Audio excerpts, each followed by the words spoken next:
Thank you, MC, for the floor to us. Good morning, everyone.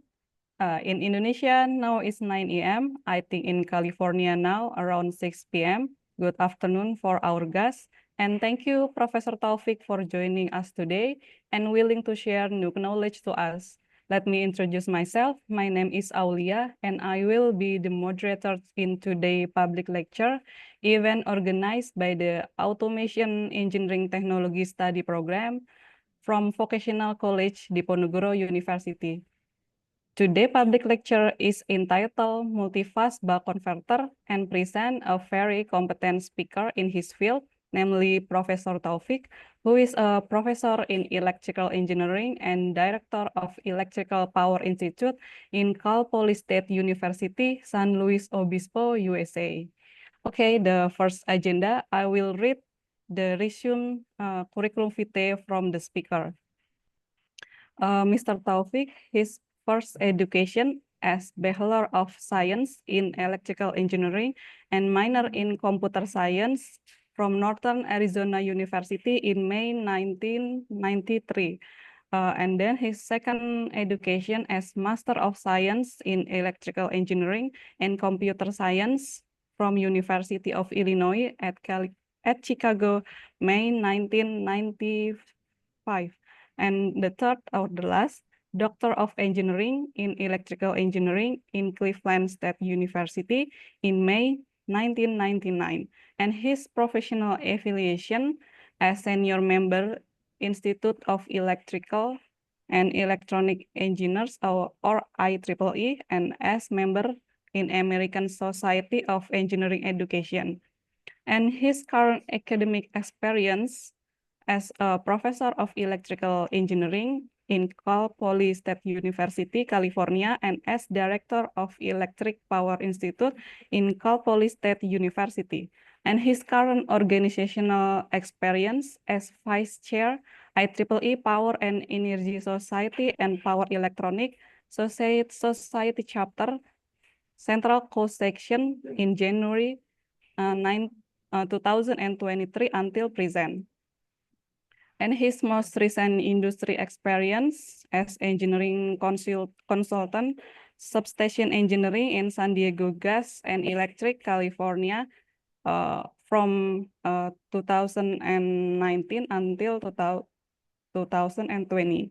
And his most recent awards and recognition in state and national as Best Paper Awards in 2020, 10 Electrical Power, Electronic Communication, Control and Informatics Seminar, paper entitled Design and Development of a DC Light Bulb Using High Power LEDs. And then his research and scholarly activities in patent that is about zero voltage switching hybrid voltage divider, a multiple input single output DC-DC converter with equal load sharing on the multiple inputs, and the last system method and apparatus for a multiple phase DC to DC converter. And his research interests about power electronic, power system, energy harvesting, smart grid, renewable energy, and power quality. Okay, so there are many experiences and research in power system and electronic. It's so interesting. And for the audience, you're encouraged to ask questions, share your thoughts, and any relevant example. This is meant to be interactive discussion, so don't hesitate to contribute with your insight. And now it's time to hear the presentation from our speaker, Professor Taufik, for around 1.5 hours.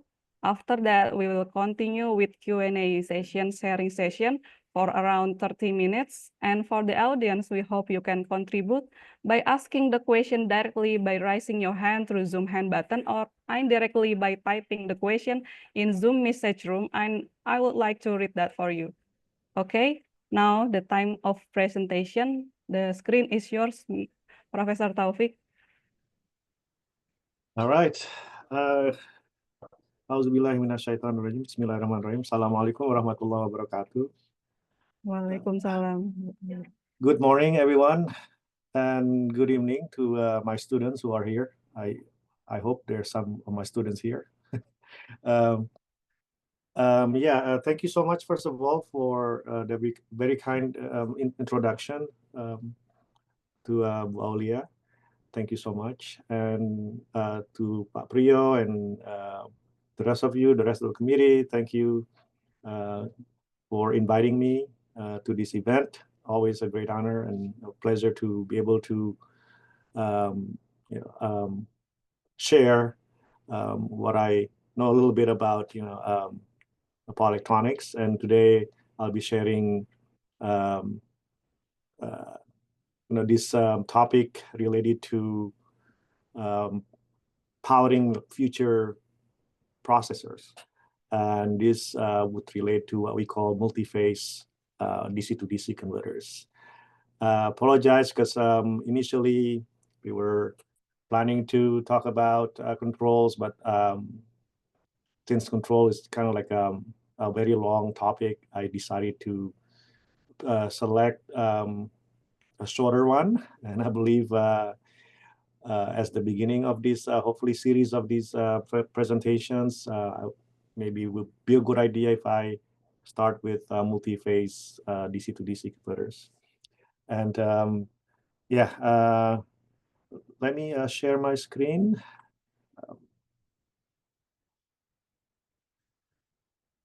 How do I do this? Hang on. Share. And number 2. Share. All right. Can you all see my screen?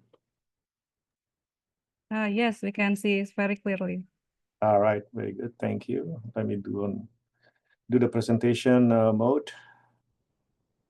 Can you still see it, or is it different now?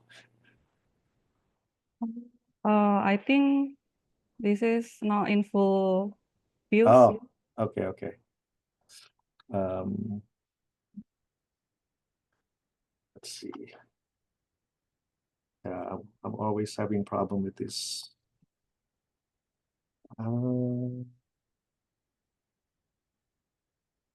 Okay, let's try again.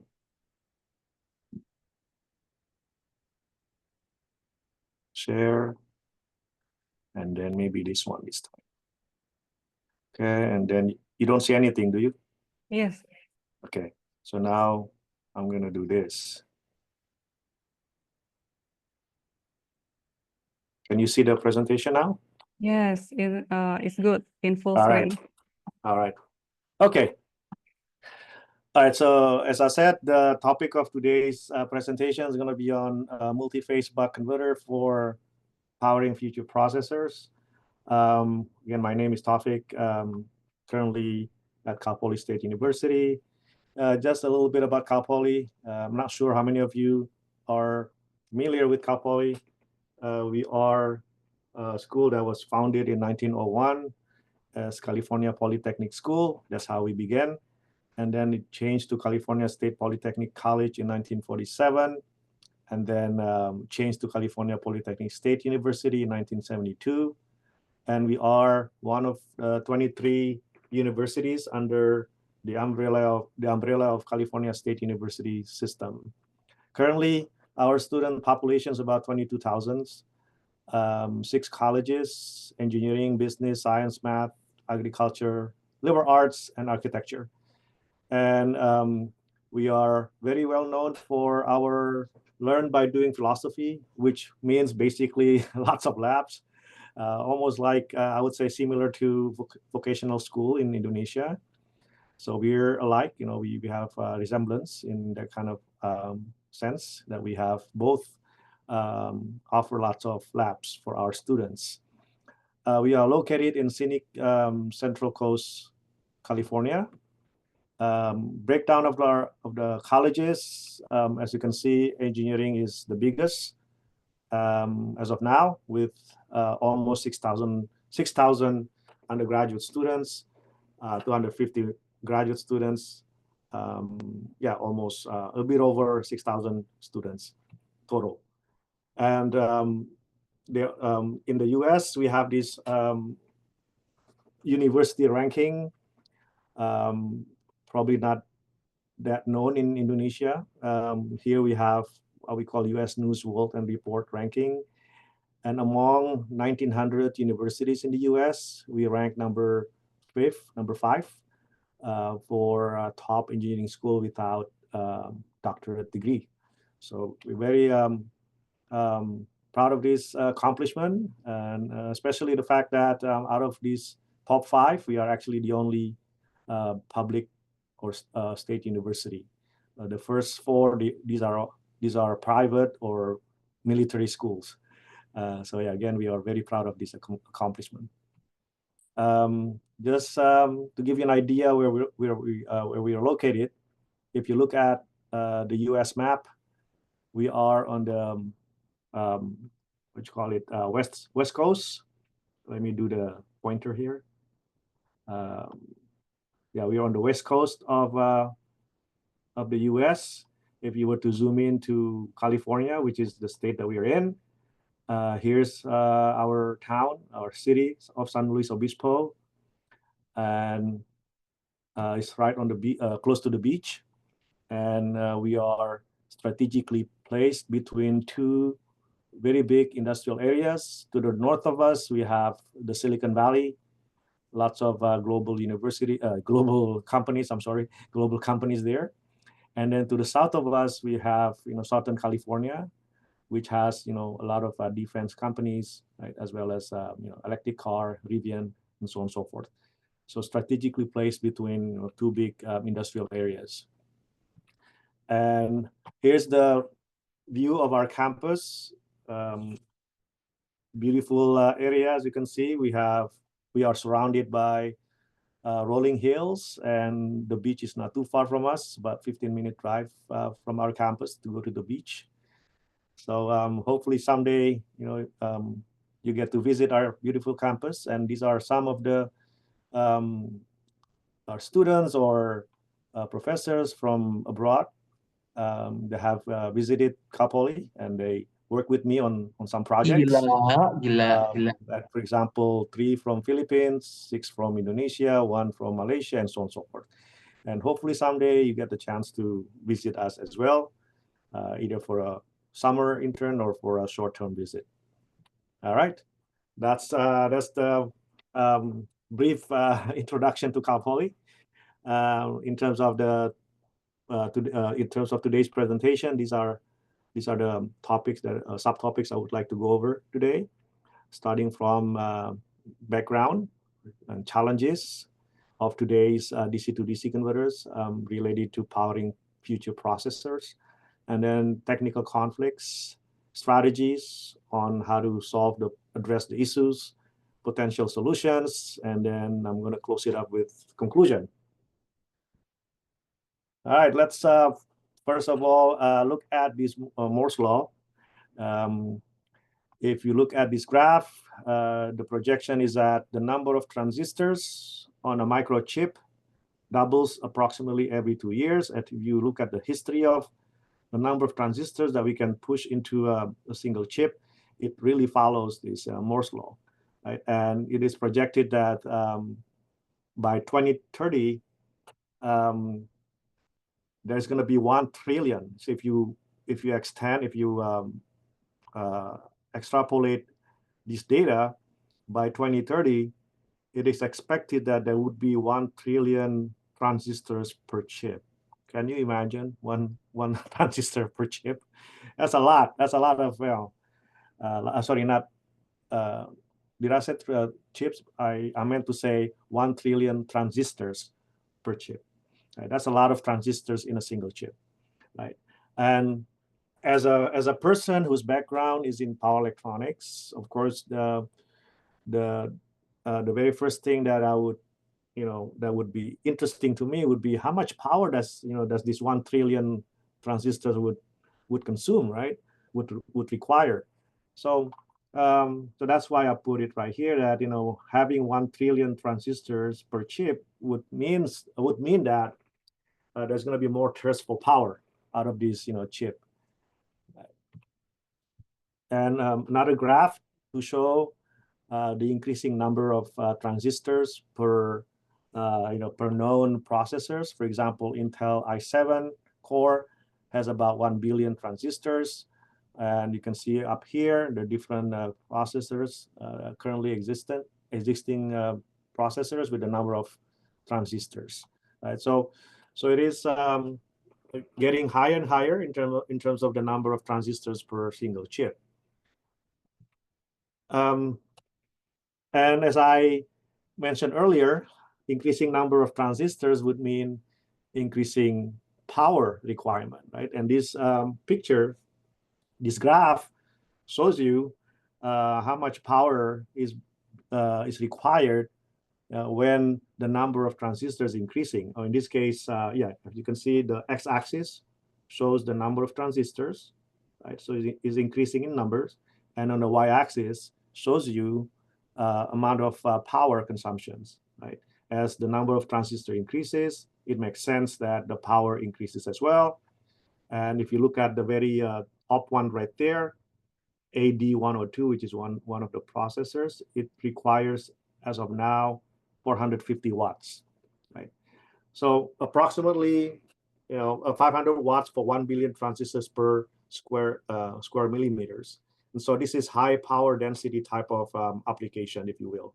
Right? I mean, imagine, you have to be able to push 500 watts into a very tiny area. To me, that's quite a challenging, technical challenge to fulfill. Right? And this next graph shows years in terms of as year goes by from 2004 to 2024. Again, the number of transistors increases, which implies increasing power consumption. Just another way to look at how power requirement has increased. Right? So what are the challenges for the power designer's point of view? That would be the question, right? Now that we know that the number of transistors for future processors is going to be increasing, now that we know that based on the data that we recorded data that we have, increasing transistors means increasing power. But then the question would be, what would be the challenges, right, by having this increased amount of power? To be able to understand, to be able to have a clearer picture of what kind of challenges we have with this increasing power, we should also look at the operating voltage of these processors, right? Now, interestingly, right, as the amount of transistors increases, it seems like, we are going more and more toward lower voltage, right? So the lower voltage, right? Why? Because the lower voltage, the lower operating voltage gives a lower amount of power required by these processors. You can see, for example, these two blue ones, right? 2.4 gigahertz versus 2.5 gigahertz. Again, you can see the two. Or just look at one line. Let's say the 2.4 gigahertz dynamic power. Let's just look at that one. You can see that the trend, as you reduce the operating voltage, as you can see, the x-axis shows the operating voltage. The lower the operating voltage, the lower the power consumptions, right? And so that's the reason why the trend right now is to use lower and lower voltage, right? The lower the operating core voltage, the lower the power requirement. But and as an example, Intel i7 core is about 130 watts and is operating at about 1 volt. That's a very low voltage. Again, the reason being, the lower the voltage, as this graph show you, the lower the power requirement. But how is this a problem, right? Well, we already seen, power requirement increases, but then voltage decreases, right? And so what could be the problem? Well, before we go there, look at this graph as well. This is kind of an older graph showing about the same thing. Power supply voltage throughout the years decreases. So that's the trend. Right? This, even though this is an older graph, but it shows you the trend that future processors would be operating at lower voltage. Again, how is this a problem? Well, the problem is this, right? This very simple, power equation, P is equal to V times I, right? This is what I've always said to my students when I teach a class, and I have maybe hopefully some students here, some of my students here. I always say that when voltage meets current, then what happens? Do I have my students here? I don't know. If you are here, answer my questions. When voltage meets current, what happens? I don't know if I have my students here. Maybe they're shy. They come together and make a baby called power. That's correct, yes. Who was that? Is that Corey? Is that you, Corey? Yes, it is. Hello. You sound like Corey. I'm glad you made it. But yeah, exactly. So when voltage meets current, and they get married and they have a child called power, right? And that's to me, that represents the challenge here, because what did we learn earlier? We learned that as the number of transistors increases, power increases, right? But power is the product of voltage times current. And we also learned earlier that as the number of transistors increases, we want to have lower and lower operating voltage. So while the power increases, voltage decreases. So then how do you compensate for that? Must be much larger current, right? So larger current would be the result of this trend, right? If I want to summarize this, right? Bigger power, lower voltage means larger current, okay? So largest current typically found in high-end motherboards can reach up to around 1,000 amps. Can you imagine? 1,000 amps, right? And I had a project, senior project, with one of my students a couple of years ago, where we did power supply for a processor that has 12 phases, and the current is actually 1,200 amps, so 1,200 amps at 1 volt. Can you imagine 1,200 amps, right? Really high amperage. And but that's kind of like the extreme case, right? More typical range is between 500 to 800 amps, right? So yeah, so that would be the problem. But maybe it's not clear yet why having larger current is a problem.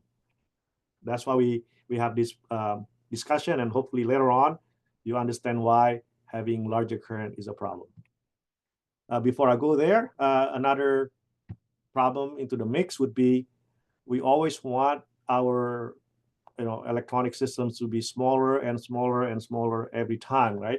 Not only smaller, but also more powerful, right? I mean, look at your smartphone right now, right? It's becoming what do you call it, more low profile, but then we want our smartphone to do a lot of things, right? High computation and things like that, right? So this relates to the requirement for high density converters, high density power supply. So to add to complexity, we also are expected, right? The DC to DC converters for these processors are expected to have increased density, power density. Right? And here's the graph that shows, even though this is old again, but you'll see the trend, right? The trend is increasing. And this is a bit of a latest data that I obtained. Currently, a high efficiency 4.5 kilowatt power supply for AI data centers achieves a power density of 137 watts per cubic inch. Can you imagine, cubic inch, and we want to push 137 watts into this tiny volume? That's really challenging to do with efficiency of exceeding 97%. Whoever did it, man, congratulations to them, right? It's very tough to get, but somebody did it. All right. So then to recap, challenges for future power supplies, especially for future processors, would have to be able to supply relatively high power, right? Number one. Number two, when doing that, the operating voltage will be lower, right? So delivering higher power at lower voltage. And that implies higher output current. And on top of it, we want it to be small, right? High density, meaning efficient. And one thing that is not that clear, not that it's not clear, but one thing that's not really, what do you call it, obvious is that when we do this, we also want the input current to be clean, so that it requires less filtering. It would not produce as much noise, and so on and so forth. So that's another requirement that I didn't go over, but that's something that would also be desirable to have for our future power supply for processors. All right, so then again, related to the challenges, how do we solve it? Well, there is no single solution, unfortunately, right? We try to optimize our design, but there's always trade-offs, right? Between higher efficiency, smaller size, and lower cost. And yeah, unfortunately, every benefit will have a cost. Right? Okay, so hopefully starting right now, we're gonna go over on why hemorrhagic current is a problem, right?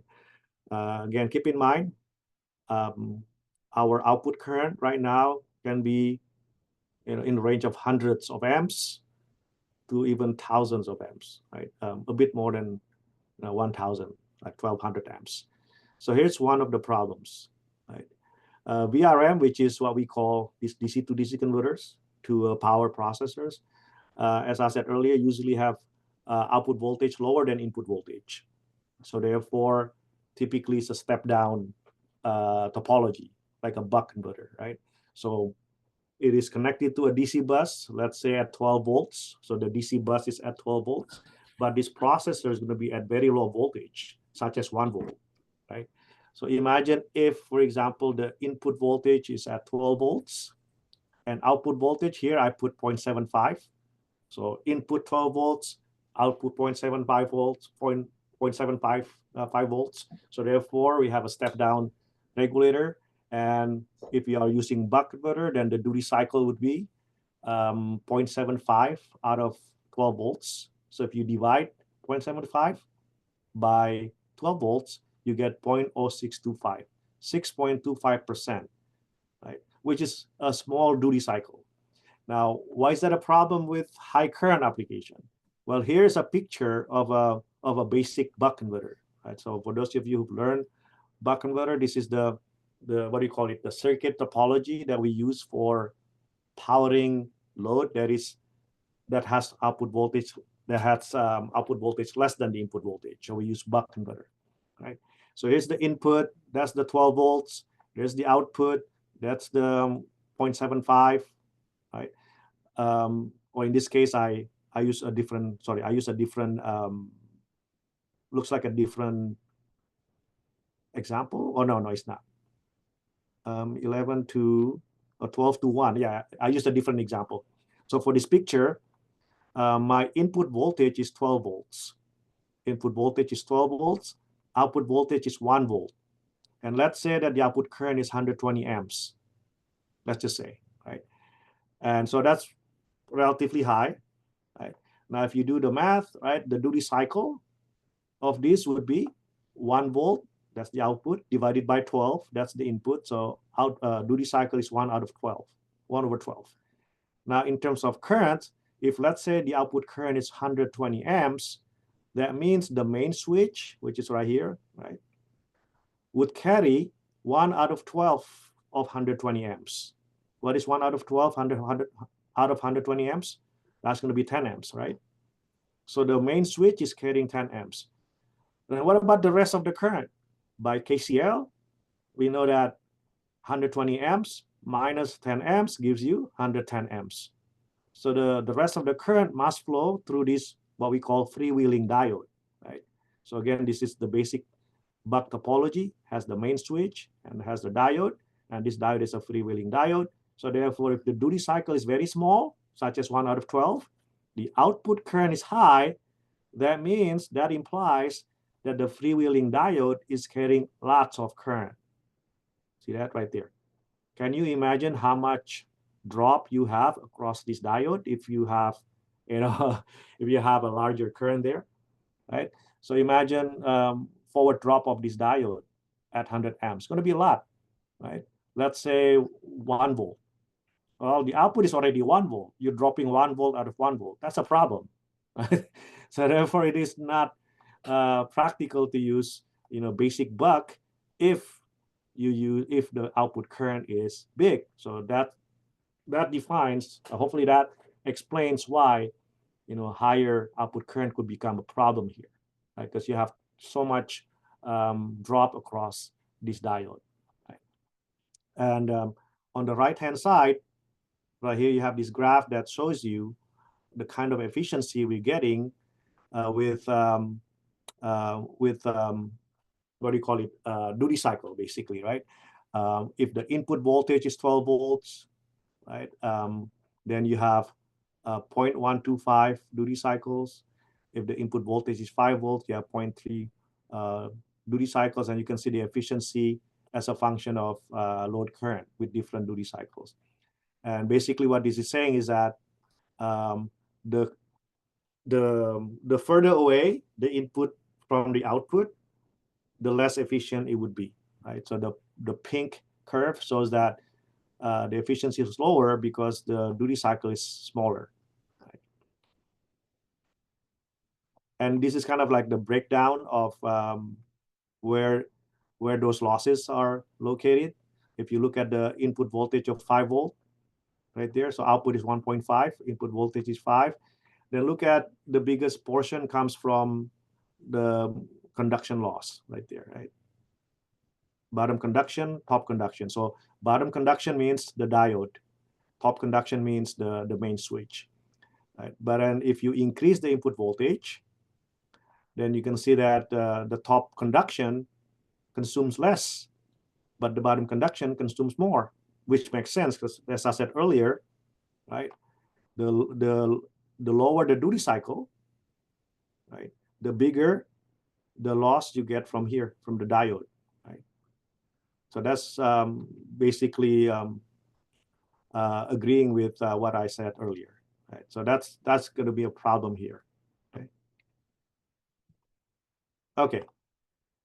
Another challenge would be higher density versus efficiency. Higher density implies the use of higher switching frequency. Why? Because by increasing the switching frequency of our converter, you can minimize the size of your energy storage, such as inductors, capacitors. But unfortunately, by increasing switching frequency, we have a dilemma, right? Comes with disadvantages, right?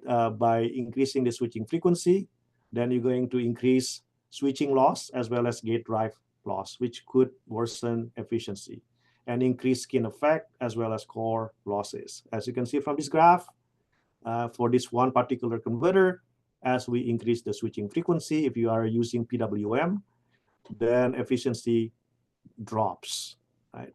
So that's kind of like the conflicts, right? On one hand, you want to have high density converters. How do we do that? By minimizing components, right? By minimizing component sizes. In order to do that, we need to increase switching frequency. One way to do it is by increasing switching frequency. However, if we do that, then our switching loss becomes bigger, right? And it's not going to be as efficient anymore. So we have technical conflict there. For small duty cycle applications, only switching frequency of 300 kilohertz to 500 kilohertz would be realizable. Otherwise, it's going to be too much. Not only that, it'll have too much switching loss, but imagine if your duty cycle is very small and your switching frequency is very fast, right? It's going to be hard to actually implement that. Okay. Another is ripple versus converter size, another challenge. Higher current and lower voltage means tighter inductor current ripple, right? To meet efficiency, to reduce output cap, and to improve load regulations. So if you want to have larger current while the output voltage is small, remember output voltage is 1 volt, right? Let's say output voltage is 1 volt. Then how much peak-to-peak ripple can you afford, right? If the output voltage is, let's say, 15 volts, let's just say 15 volts, then 1% of that, or not 1%, sorry, 10% of that, 1.5 volts, right? Peak-to-peak ripple, that's still big, sorry, let's say 5%. So 15 volt output, let's say 5% peak-to-peak output voltage. What would that be? Well, that would be 5% of 15. That would be 7.5, I believe. No, 0.75, isn't it? 10% is 1.5, and then 5% is 0.75. So if you have 15 volt output, let's say that the requirement asks for 5%. Well, 5% of 15 is 0.75 volts, right? You could probably afford that. But what if the output voltage is 1 volt, right? That means 5% of 1 volt would be, what is that? 0.05, am I right?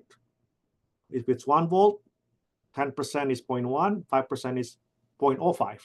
Can you imagine now your peak-to-peak ripple now has to be 0.05 volts instead of 0.75 volts, right? So the same amount of percentage, 5%, but when the output voltage is low, that same amount of percentage translates into very tight peak-to-peak ripple. Hopefully that makes sense, right? Instead of 0.75, now it's 0.05, right? So very tight peak-to-peak ripple, which means which implies that your inductor has to be able to supply,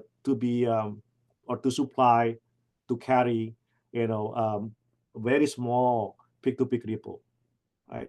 But in order to do that, in order for your inductor to produce small peak-to-peak ripple, it has to be a big inductor, right? Because the size of the peak-to-peak inductor current ripple would be inversely proportional to the size of the inductance, right?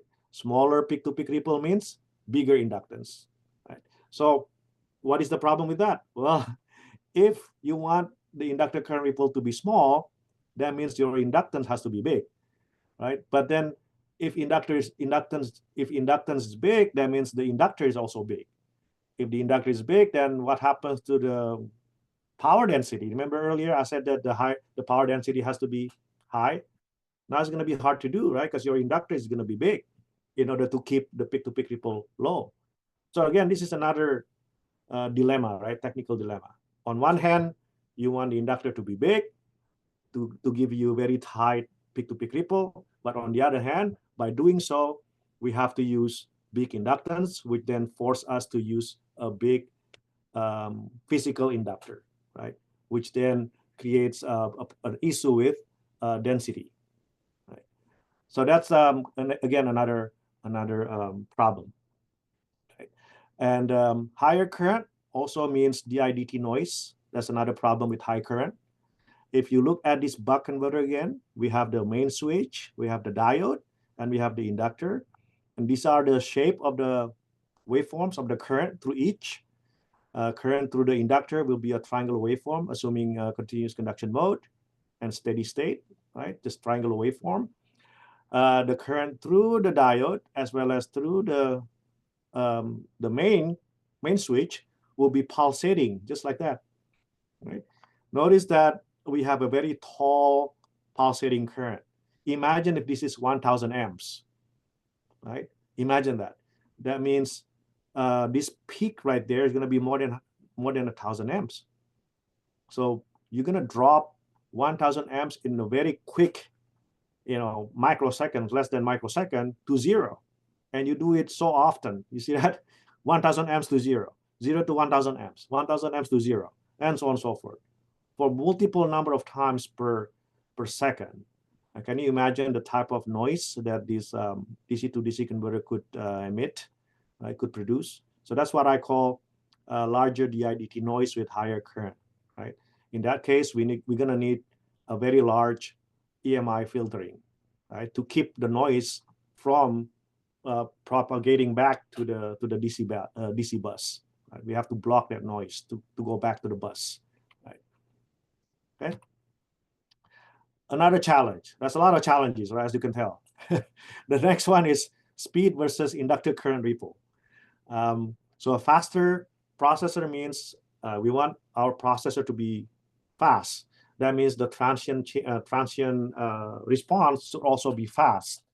But fast transient response require smaller energy storage, right? This inductor right there, if you if you introduce like a step change on the output, in order for this output voltage to respond quickly, this energy storage has to be small, right? Or smaller inductor, smaller capacitor. However, we have a problem there, right? Because if our inductor here is small, that means peak-to-peak ripple, meaning this right here, this triangular waveform, the smaller the inductance, the bigger the peak-to-peak ripple on this current. Instead of this small, it's going to be bigger. So the triangular wave is going to be bigger. I don't know if I can actually annotate this. Not sure. Maybe I could. Oh yeah, I could. So yeah, right here. Yeah. So instead of this small peak-to-peak inductor current, that's going to be small. If your inductor is smaller, right, this inductor right there is smaller, then the peak-to-peak ripple is going to be bigger, like that. Right? If it's bigger, that means it's going to have more ripple. Number one, peak-to-peak ripple is going to be worse. Number two, it's going to have more conduction loss, more RMS loss, because this creates more RMS. Means the loss here will be bigger. The loss here is going to be bigger. The loss there is going to be bigger. So then the converter will not be as efficient. Right? So that's another dilemma as well. On one hand, you want this converter to react fast, but in order for this converter to react fast, then you have to select smaller inductance, smaller capacitor, but then at the cost of making this inductor current ripple big, which then translates into lower efficiency, right? All right, so then I hope that by now you get better ideas of why having higher current are becoming more challenging to to power future processors. So then, how can we address this, right? Well, first of all, let's talk about strategies, right? Now that we know the challenges, what will be the strategies to address these problems? Well, number one, from what we discussed earlier, right? We know that we need to reduce inductor size for faster transient. However, we want to do this without sacrificing inductor current ripple and hence efficiency. The way to do it is by what we call ripple cancellation. Remember earlier I said that, right? As you reduce inductance, you get a bigger ripple right here, right? Bigger ripple. But then in order for us to be able to reduce the size of the inductance, we need to somehow be able to avoid having bigger ripple. And that could be done by what we call ripple cancellation. How? Well, we're going to talk about it later, okay? The next one is reduce peak input current to avoid large DIDT while keeping the same average and increasing frequency content to lower filtering requirements. For this point, I provided these waveforms right here. Imagine if this is the input current waveform. So let me go back first. Right here, see this? That's the input current from here, right?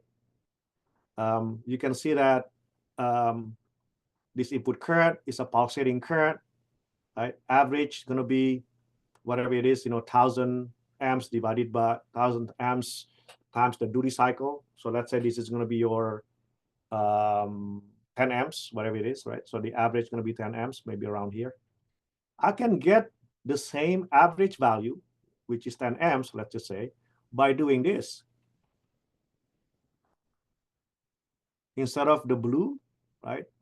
That's what we have right now, the blue, right? The average is 10 amps. Let's say the average is maybe about this much. So if you focus on the blue, just focus on the blue waveforms, the average of the blue is right here, let's just say, right?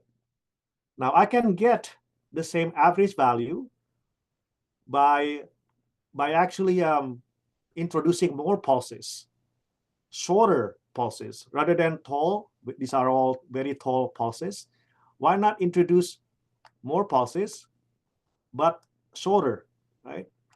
In fact, if you look at the red one, those pulses are exactly half of the tall pulses, right?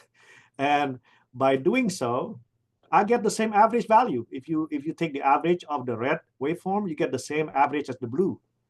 But what will be the advantage of this? The advantage would be, look at the DIDT. The jump now is cut by a factor of 2.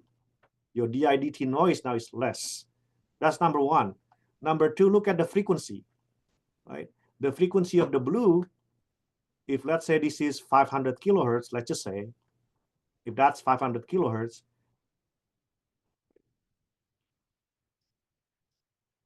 then the bottom one, the red one, is going to be twice as much. It's going to be 1 megahertz. It's going to be 1 megahertz, right? Why is that? Oh, by the way, do you see the annotation I did? Do you see the writing I did or no? I'm not sure if you can see it. I should have asked. Do you see my drawing right here, my writing or no? Can somebody confirm? Yes, we can see it clearly, Prof. Okay, good, good. So you can see that the red waveform is actually 1 megahertz, right? Twice the frequency. Why is that? Well, because it happens twice as often as the blue, right? So it's faster frequency, right? So two advantages, right? Number one, lower jump, lower DIDT. Number two, higher frequency, right? And higher frequency means easier to filter. It means what do you call it? It means what else? Easier to filter, and I'm drawing blank right now. Sorry. It's easier to filter, and then lower inductance size. There you go. Right. The higher the frequency, the smaller you can size your inductor. Right. The way you size the inductor is by frequency, as I said some time ago. Right. That the higher the frequency, the lower the smaller the inductance. There you go. Okay. All right. So then, oh, sorry, I'm not done with the strategy, sorry. The third strategy would be increase effective frequency of output without sacrificing efficiency due to switching losses. Right. So our switching frequency could be 500 kilohertz, right? That same switching frequency. But then if you can somehow trick the, where is my pointer option here? Eraser, there you go. It's becoming very crowded. Sorry, let me erase it first. There. Pointer option, okay.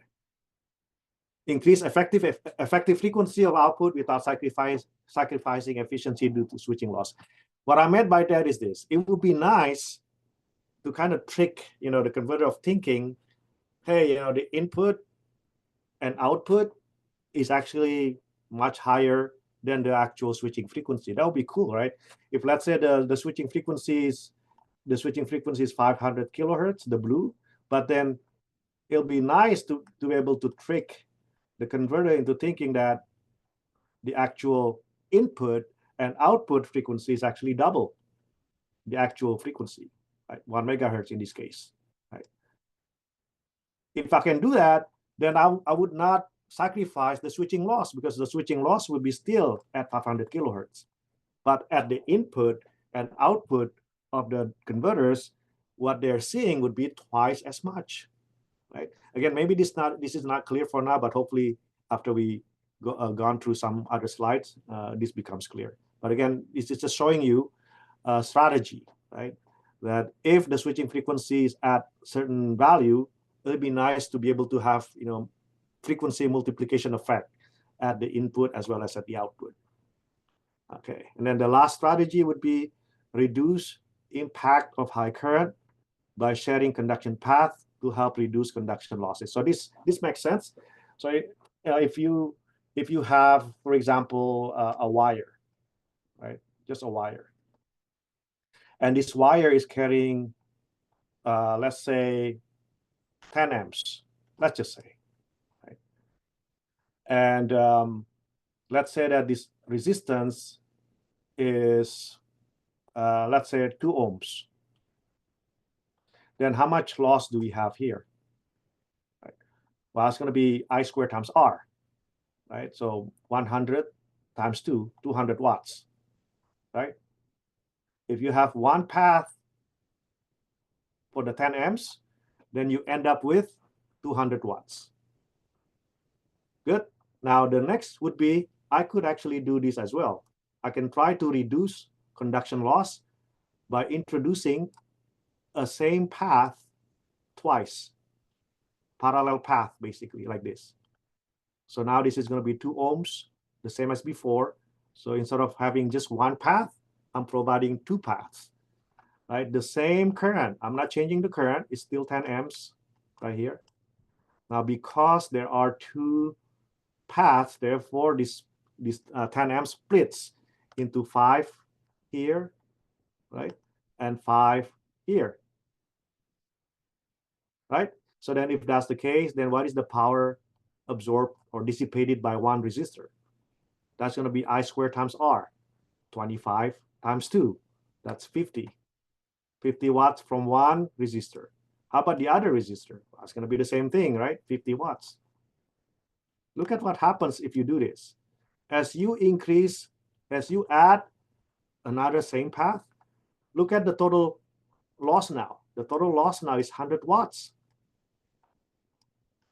See that? How does that compare with the previous case where you only have one path? When you have one path, 200 watts. 2 paths, 100 watts. See that? By doing that, I can reduce the amount of power loss, which means increase efficiency. Can you imagine if I add more paths, like 3 or 4, or even more? Then of course this becomes even lower and lower, right? Therefore increasing efficiency. Okay, so that's another strategy that we can use, is by providing multiple paths, not just one path, but multiple paths. All right, so those are the strategies.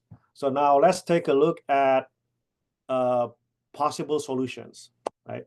Let's start with possible solution number 1. I call this individual synchronous buck. What is synchronous buck?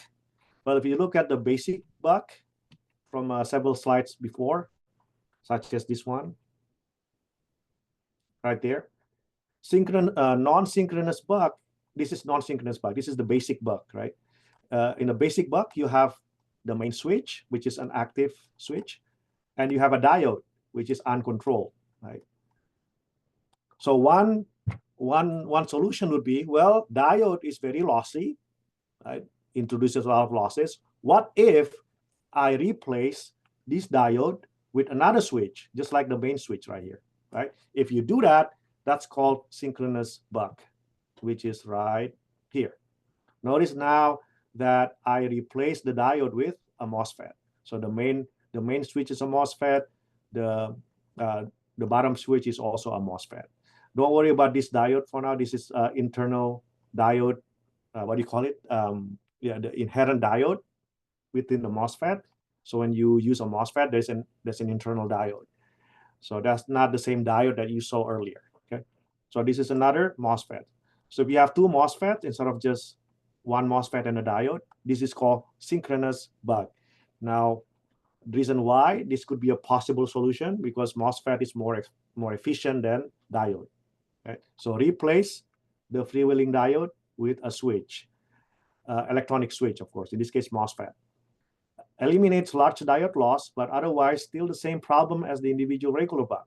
So it might help in terms of conduction loss, but all of the other problems that we have, such as high DIDT, big transient, what do you call it, trade-offs between transient and big inductance still exists. It's not solving those. The only thing that it may solve is conduction loss, right? So even then, synchronous MOSFET still yields significant power loss, even though it saves some, but it still introduces significant power loss. For example, in a 12 volts to 1 volt out at 120 amps load, the synchronous MOSFET takes in ideally 11 out of 12 out of 120 amps. So this MOSFET right there will actually have this current, just like the diode earlier. Right? So now you have 110 amps flowing through this MOSFET. Well, roughly how do you find a conduction loss of a MOSFET? Well, you have to figure out the RDS on, which is the on resistance of the MOSFET. Let's say it's 20 milliohms. Then once you get the on resistance of the MOSFET, then you can use this. This is approximate calculation of the loss. That would be 120, which is the peak value, 120 times square root of duty cycle. Sorry, that's the main. This is the main switch, the loss on the main switch. And here's the loss on the synchronous switch. Right, so the switch that replaces the diode, we call it synchronous switch. Look at the losses. For the main switch, the loss is 24 watts. That's the top switch because it's carrying only 1 out of 12 of 120, which is 10 amps. But the bottom MOSFET is carrying a lot of current. It's carrying 110 amps. So if you do this approximation, you get about 264 watt loss, which is big, right? So 264 plus 24, that gives you 288 watts. And what is our output power? Our output power is 120 watts. What is it? 120 amps right here, right? At 1 volt. So the actual output power is 120 times 1. So the actual output power is 120 watts. Right? And then the loss is 288 watts. That's ridiculous, right? You're losing more than outputting. So efficiency is less than, 50. It's less than 50%, right? That's not good. So that's still a problem with individual synchronous buck. As I said, the input current is still going to be tall, right? Because we're not addressing this by replacing diode with MOSFET. We are not addressing the issue with, large DIDT. Right? So again, it's going to have the same effect as the regular buck. All right, so that's the first possible solution, and we determined that that's not possible. Yeah, it's a good idea, but not really. Still the same kind of problems. So what about this next one? What if we have synchronous buck, but now we're going to parallel the MOSFETs, right? The one that carries a lot of current, which is this bottom one right there. Why not put them in parallel? Well, that's an idea, right? I'm not sure if it's good, but at least an idea, right? So I already answered that question. It's not practical, right? So if the synchronous switch is carrying a very large current, then why not place multiple switches in parallel? You could, but it's not practical. In order to prove that, I ran this, simple math that shows you how impractical this approach would be. So let's say we place n parallel synchronous switch. So imagine, n number of parallel MOSFETs here, right? And using the same example as before, 12 volts in and 1 volt out at 120 amps, right there, using the same example. Then now the P main switch, since we are not changing it, right here, since we are not changing it, it's the same as before. See this? It's the same as before. It's 24 watts because we're not changing it. However, now we are actually put this in parallel, right? So that should affect the loss on the synchronous switch. Now, how so? Right here, right? By having n number of MOSFETs, then you actually reduce the conduction loss by a factor of n. So if you have 10 MOSFETs, then your loss now is going to be 26.4 instead of 264, and so on and so forth. Right? So the equation for the total loss would be right there. Would be this right here. That conduction loss total would be approximately 24 watts plus 264 divided by n watts. Right?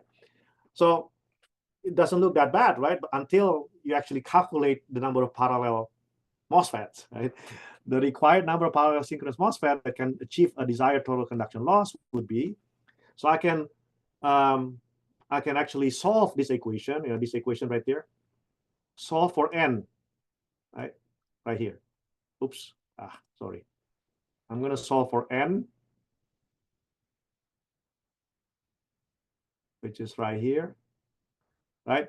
And I like this equation because then it would give us the idea of how many MOSFETs we want to parallel per given desired conduction loss. Right? So let's say I want conduction loss to be as such and such. Then by plugging into this equation, then I could determine how many MOSFETs are required in parallel. Right? Or in terms of efficiency, right, I could also use that equation and derive the number of n in parallel per desired efficiency. Let's say that I want efficiency to be 90%. Then this right here this equation will tell you how many parallel MOSFETs will be needed to do that. So let's say that using the same previous example, since the output power is 120 times 1, which is 120 watts, let's say that we want to target at least 70% efficient. Let's say, which is quite low. Right? 70% is quite low. Then the number of parallel synchronous switches or MOSFET to use is by plug-in chart. You just use this equation right there, right?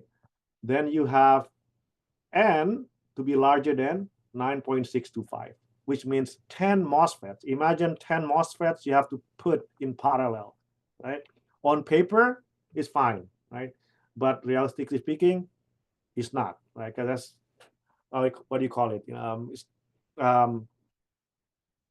It's quite a challenge to drive, so many MOSFETs with one single pulse, basically, right? So realistically speaking, it's too many to parallel, right? And also imagine the driving power requirement for this is going to be also big. But in any case, it is too many, right? So it's not practical. I don't know if I have, no, actually not. So yeah, imagine the gate driving requirement to do this is going to be quite significant, right? So it's not practical. On paper, it looks okay, but in reality, imagine 10 MOSFETs. It's going to be quite a pain, to do. The previous N equation can be formulated for general case of a buck converter with B in, B out, I out, P out, efficiency, and so on and so forth, assuming only conduction losses of the MOSFET are considered. So I'm providing you with another equation right here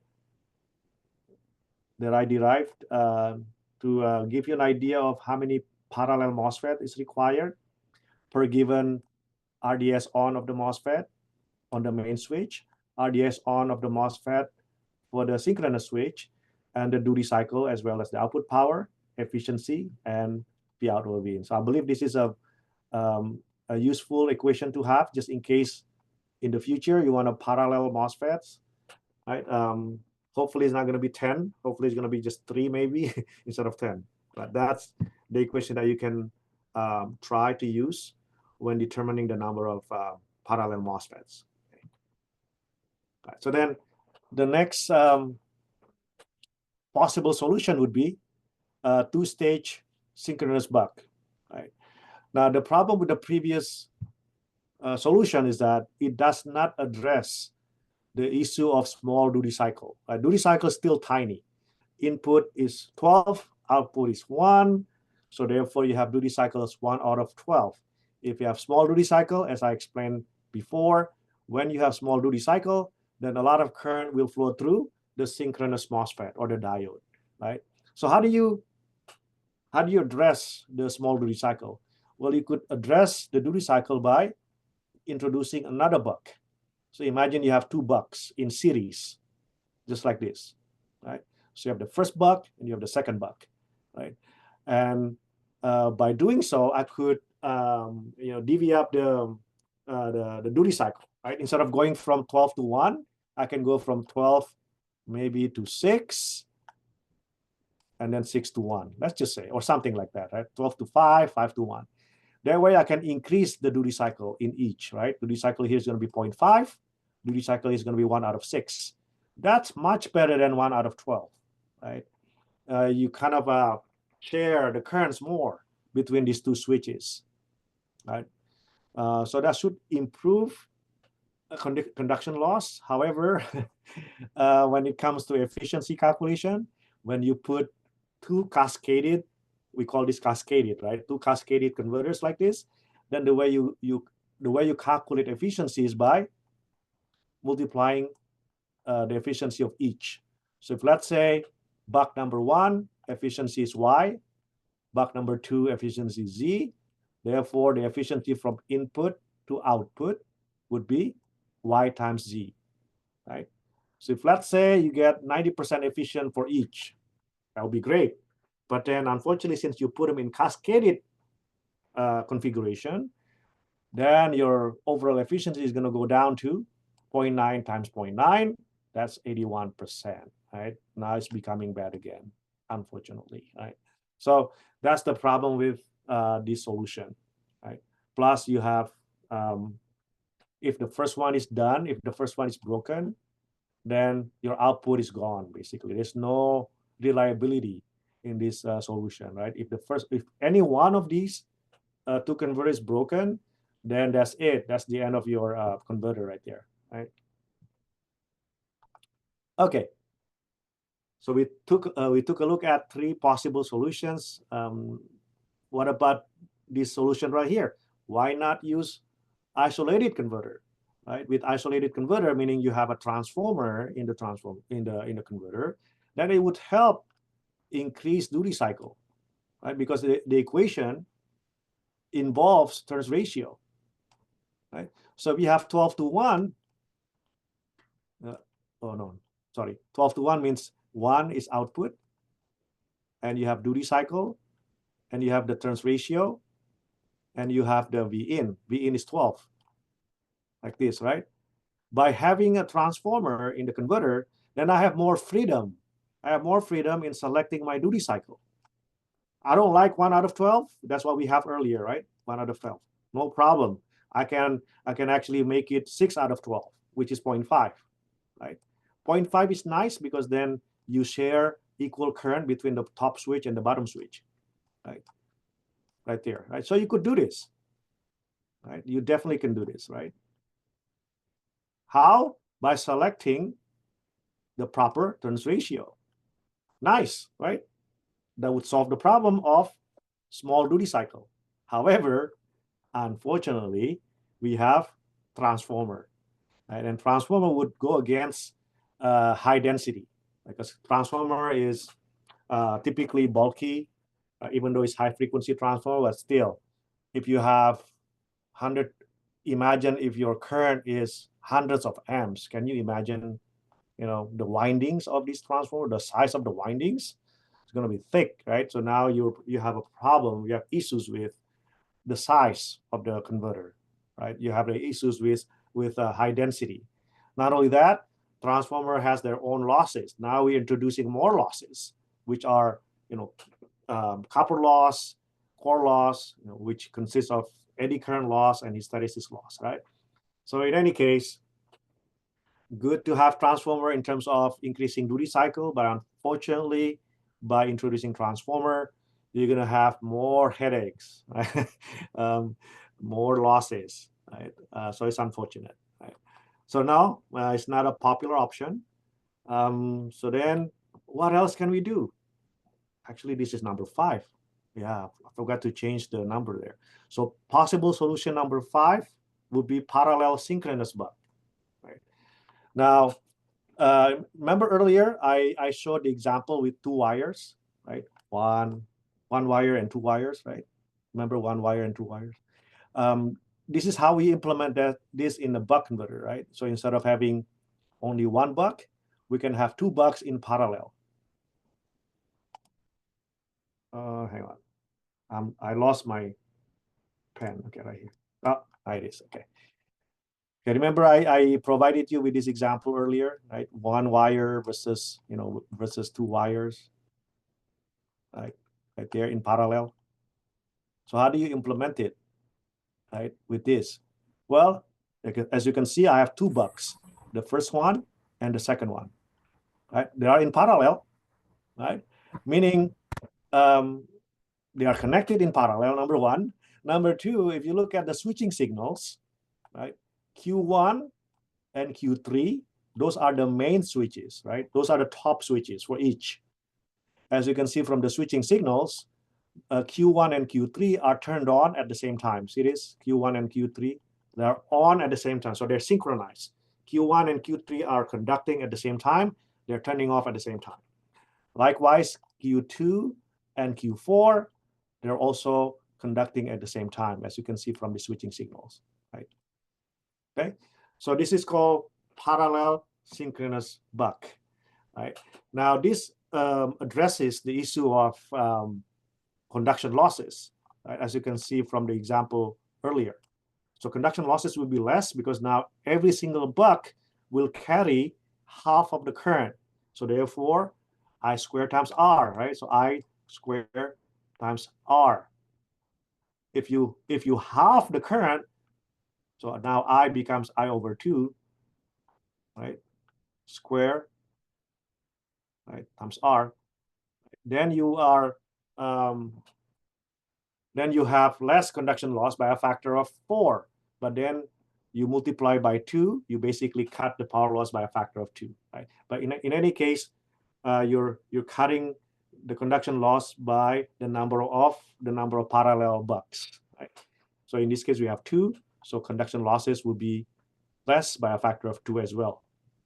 However, if you do it this way, if you synchronize Q1 and Q3, Q2 and Q4, then we still have the problem with the tall input current. Remember the tall input current, right? Because they are both on at the same time, right? And this would also cause, the dilemma with peak-to-peak ripple, the inductance, the fast transient, and so on and so forth.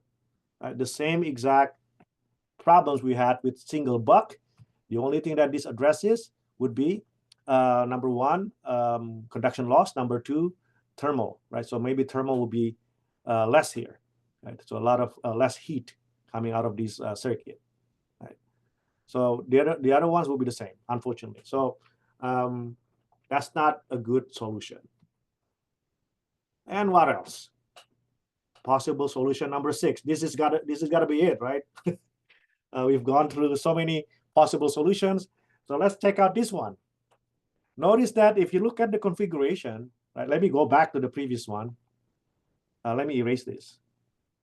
Erase this. Where's the eraser? Yeah, erase this.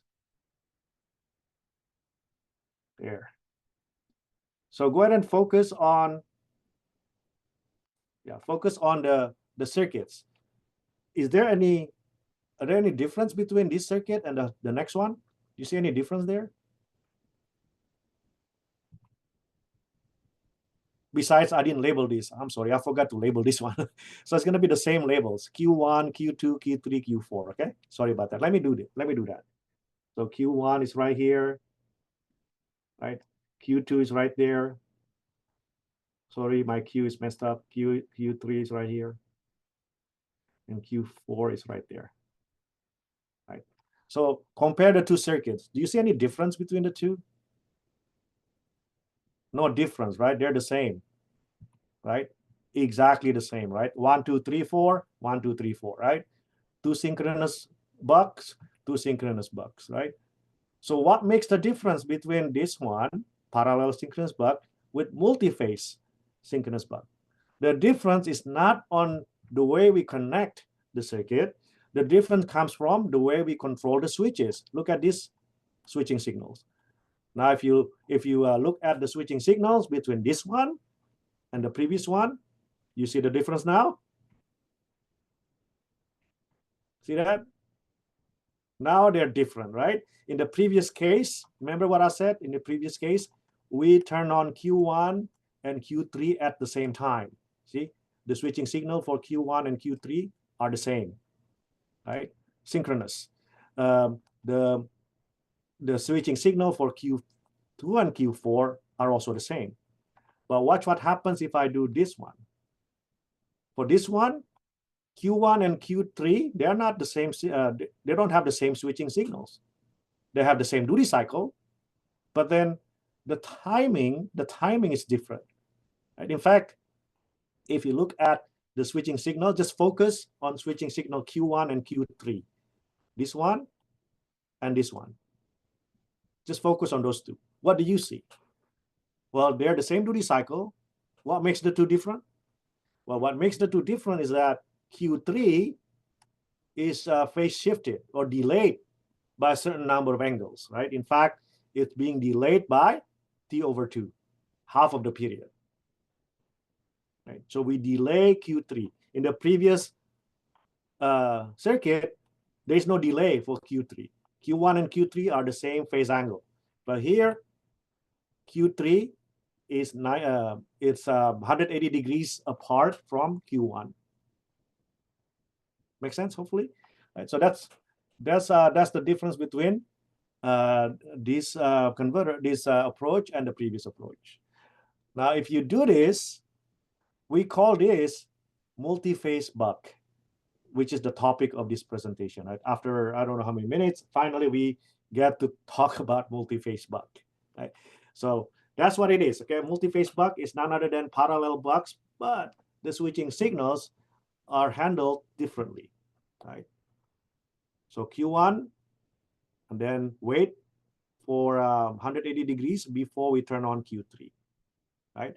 And then since this is synchronous, Q1 and Q3 cannot be on at the same time, right? If you turn on Q1 and Q2, Q1 and Q2 cannot be on at the same time. Why not? Well, hopefully you never get to try it, because if you do, then you're gonna blow the MOSFETs, right?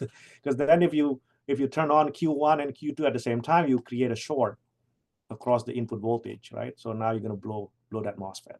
Right, so that's why if you look at Q1 and Q2, look at the switching signals of Q1 and Q2, which is right here and right here. You can see that they're complementary to each other, right? When Q1 is on, Q2 is off, and vice versa. When Q2 is on, Q1 is off. Has to be complementary. Same way with Q3 and Q4. When Q3 is on, Q4 is off, and vice versa. Okay. So again, I want you to be able to understand the difference between multi-phase and parallel buck, right? The main thing is in multi-phase, the switching signals will be phase delayed, right? Now, how much phase delay do we introduce? That would depend on the number of phases. In this case, we have two phase. This is what we call two phase, right? Two phase. Why? Because there are only two bucks. Can we connect more phases? Yeah, you can connect 3, 4, 5, whatever it is. Right? Now, the number of phases that you put in parallel would determine the phase delay. If let's say you have two phase, then the phase delay would be 360 divided by 2. Right? So the 360, the equation would be very simple, 360 divided by M. M is the number of multi-phase. Right? So we have 2, it's going to be 180 degrees phase delay, just like this switching signal shows you. This switching signal show you. If you have 3 phases, that's going to be 360 divided by 3, that's 120 degree out of phase, and so on and so forth. Right? So I put right here, multi-phase buck is a much better approach. Multiple bucks in parallel, but phase shifting each to make up the entire switching period. Current is drawn more periodically from the source, even though still discontinuous. I'll show you that later on. And what's nice is that we have ripple cancellation by doing this. Again, I'll show you later.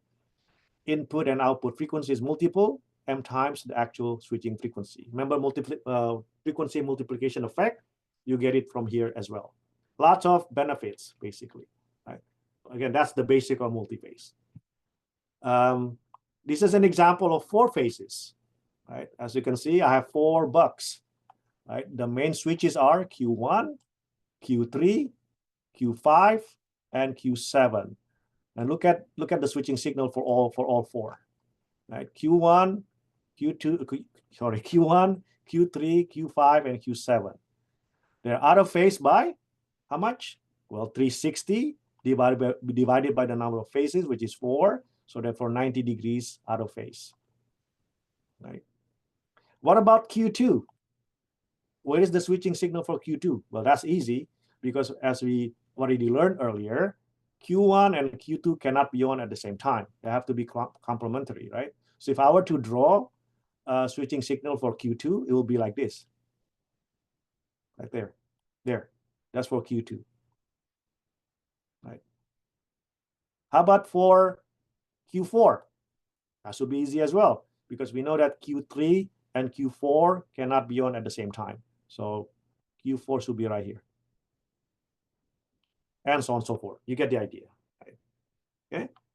And in terms of the on time, how long this lasts, the T on lasts, that would be depending on the duty cycle.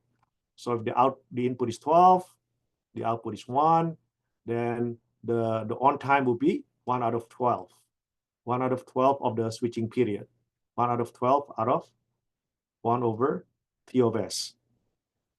Oh, out of F of S right there. Sorry, there. The inverse of the switching frequency. Okay. All right, so then let's talk about the benefits. Right. So multiphasing addresses key parameters in power conversion. Number one, efficiency, achieved by converting a voltage in a single stage. So you can see from here, right? It's only one single stage. There's no cascaded. These are all parallel. So just one stage, one path. Oh, not one path, sorry, one stage. Multiple paths, but with one stage. There you go. Rather than double conversion. Input-output ripple reduction. Multiphasing PWM controllers increase switching frequency due to the alternating PWM signals. I'll show you later on. Fast dynamic response, because there's some frequency multiplication effect, making the output inductance small. Fast transient, and just ripple cancellation makes it peak-to-peak ripple on the output voltage lower as well. And equally important would be better thermal management, because now we have more efficient converter, means less losses. Less losses means less heat generated from these converter. Right. Again, as I said earlier, enables the use of small inductance to both improve transient response and minimize output capacitance. We'll talk about interleaving later on. The reduced output ripple voltage also allows more room for voltage variations, low transient. Right? So the smaller the peak-to-peak ripple, the faster the transient response would be, and so on and so forth. Right? Let's just look at waveforms, because this would hopefully clarify. Right? So if you look at this example with 4 phases, so we have 4 phases, right? Phase number 1, 2, 3, and 4. And if you look at individual input current, so if I were to monitor this current right there, that's going to be the light blue right there, right? And this current right there would be the purple, right? And Q5 would be the green. And Q7 would be whatever that color is. I can't even tell what that is. I don't know what that is. Okay, but that's, I don't know, close like maybe red or something. But in any case, now you have the 4 individual currents, right? Notice that if you just focus on Q1, which is the blue, right? It happens, right? Once every period, of course, right? Number 1 right here, number 2 right there, right? It repeats itself, right? So from a single buck, that's what you get. But then you have 4 bucks. That's why right after the first current, you get the second current, because we are phase shifting it, right? From Q3, which also occurs once every switching period. Right? And the third one, Q5, so it's taking turn basically, right? Everything's taking turn. Once Q3 is done conducting, then Q5 takes over, which is right here. And then Q7 takes over, which is right here. I don't know, the label seems to be off, but you get the idea there, okay? Right there. Now, let me erase first so that it becomes clear. Now, what is the big deal about this? It is a big deal because remember when you have one buck converter, if you have one buck converter, this is what you have. Right? You have just one that's going to be very tall. Right? Just like that. See? Just like that. There. Right? So if you just have one instead of four, then you end up with input current that looks like this. Terrible, right? Because it's only happening once every period. And it's a tall jump, as I explained earlier, very tall jump, a large DIDT. What we are trying to do with multiphase is that we basically share that same big tall current into 4 phases. That's why you have the same pulse, the same shape, but it's shorter, right? And if you look at the number of pulses, instead of only one big pulse per period, now we have 4 pulses per period. 1, 2, 3, 4 per period, right? So by doing so, if I, let's say, redraw this, right? This is 1 per period versus, oh, that's bad. Hang on, I don't like that. Let me erase. 1 per period, such as this, right? Versus 4 per 1 period. I don't know if I can draw that. Almost made it. Something like that. I don't like it. Hang on. Bear with me. I can do this. So 4 per period. 1, 2, 3, 4, something like that, right? Then 1, 2, 3, 4. There you go. All right. What happens is this, right? Number 1, your DIDT is less, your noise. Number 2, frequency. Look at the frequency. If this is 500 kilohertz, then what is the what is the frequency of this one? Can anybody answer that question? If the top one is 500 kilohertz, what is the frequency of the bottom one?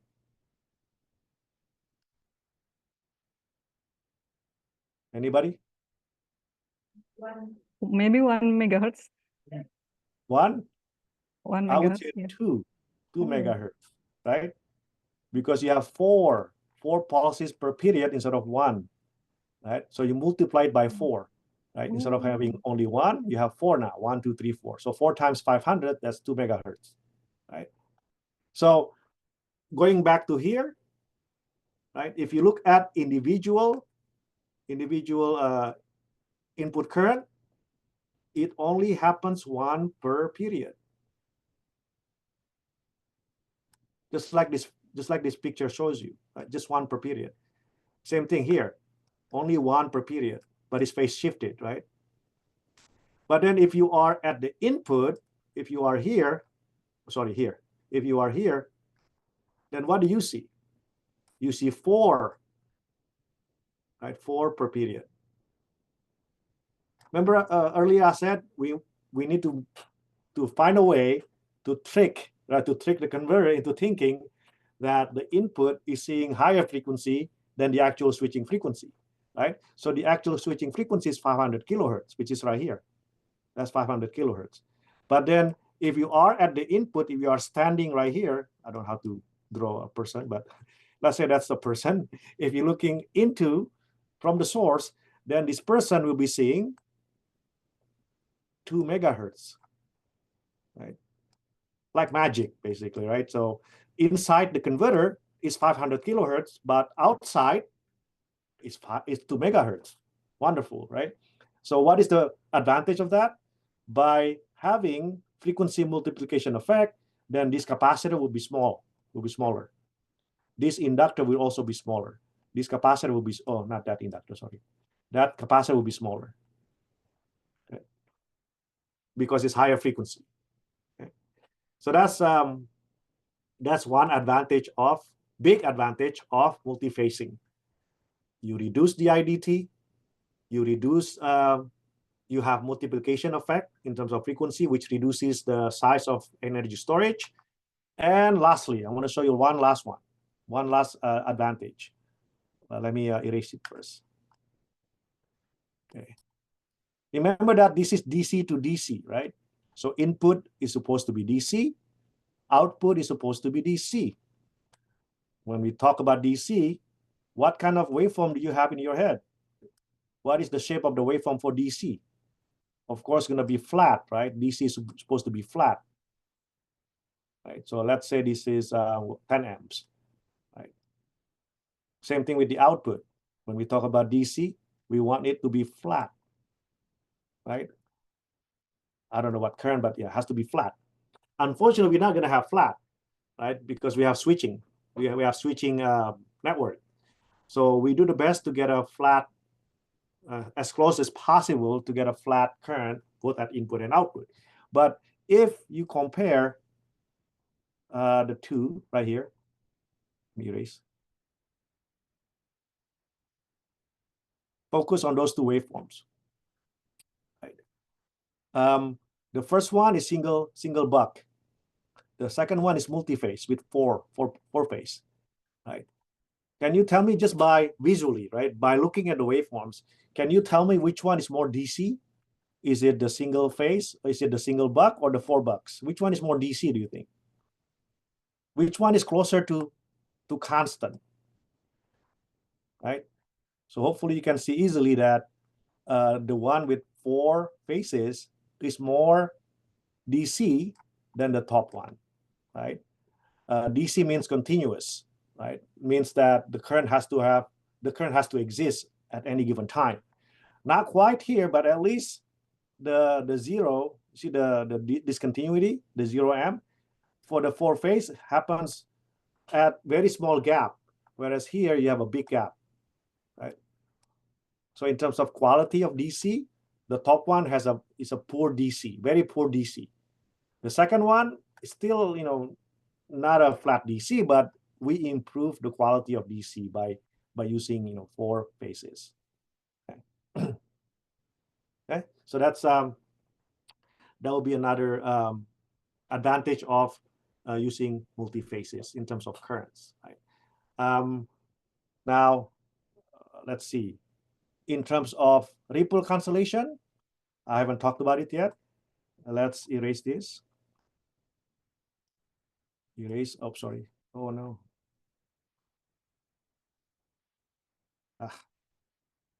Oh, sorry.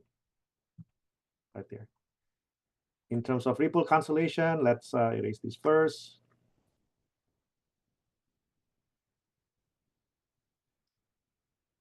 There. Now, if you look at this one right here, right? So you have current from each of the inductor. See that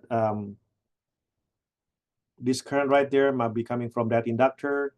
The next current might be coming from this inductor, and that current must be coming from that inductor, and the last one, the yellow one, hard to see, comes from that inductor, right? So now you have multiple inductor currents that would, by KCL, it would add up here, right? So IL1 plus IL2 plus IL3 plus IL4 gives you I out, which is right here. And notice that I out is right here, right? And notice that, I know it's kind of hard to see, unfortunately. Let me erase. If you look at the individual inductor current, look at the peak to peak. The peak to peak will be from here to here. From here to here. Okay. That much, right? From single individual inductor, you get that much peak to peak. But then when you phase shifting, you can see the phase shifting, right? And then you add them, then you have the ripple cancellation effect. Let's say this is IL1 and this is IL2, right? You can see that this slope right there cancels that slope, right? That's a positive slope, that's a negative slope. So when you add them up, then you get lower slope, right? Lower slope means more DC, more flat, I should say, more flat. That's why when you add all of these 4 inductors, IL1, IL2, IL3 plus IL4, that gives you I out. Look at the peak-to-peak ripple there, right here. It becomes smaller than this peak-to-peak ripple, right? So you compare the 2 peak-to-peak ripple, I out should be smaller, right? Okay, so that's ripple cancellation effect. Okay, now is it possible to have perfect, perfect ripple cancellation? The answer is yes, but unfortunately, practically speaking, is not doable. But in theory, we could. Here's an example. Here's like a graph that shows peak-to-peak output ripple versus duty cycle. So if let's say you have one phase, just one single buck. If you have one single buck, it is impossible to have zero. See that right here? There's not zero, right? It is impossible to get zero peak-to-peak ripple. You're gonna end up with peak-to-peak ripple, right? But if you have two phase instead of one phase, so this is another advantage of multi-phase. If let's say you have two phase, then that would be this line right there. Notice that the peak-to-peak ripple at some duty cycle value reaches zero, right there. 0.5, for example. If you have two phases, if duty cycle is 0.5, then you have perfect cancellation. Meaning what? Meaning the output curve will be flat. Here's the picture to illustrate that, right here. Right? I have two currents. Remember, two phases, right? Two phases, 50% duty cycle. So IL1 goes up while IL2 goes down. See that? And then when IL1 comes down, IL2 goes up. They have the same but opposite slope. So what happens if you add the two? The slope cancel each other, right? If the slope cancel each other, then you get flat current right here. Okay, so hopefully this picture will illustrate how zero ripple cancellation can happen. Not zero, but zero or perfect ripple cancellation can occur, right? So again, for two phases, duty cycle has to be 50% to give you perfect ripple cancellation. If it's three phase, can you guess? That will be 33%, right there. So that's this line right there. You can see 33% and 66%, I believe, right there. Right? It's just 1 divided by the number of phases. Can you guess for 4 phase what will be the perfect ripple cancellation for 4 phase? Well, that would be 1 out of 4. That's 25% duty cycle right there.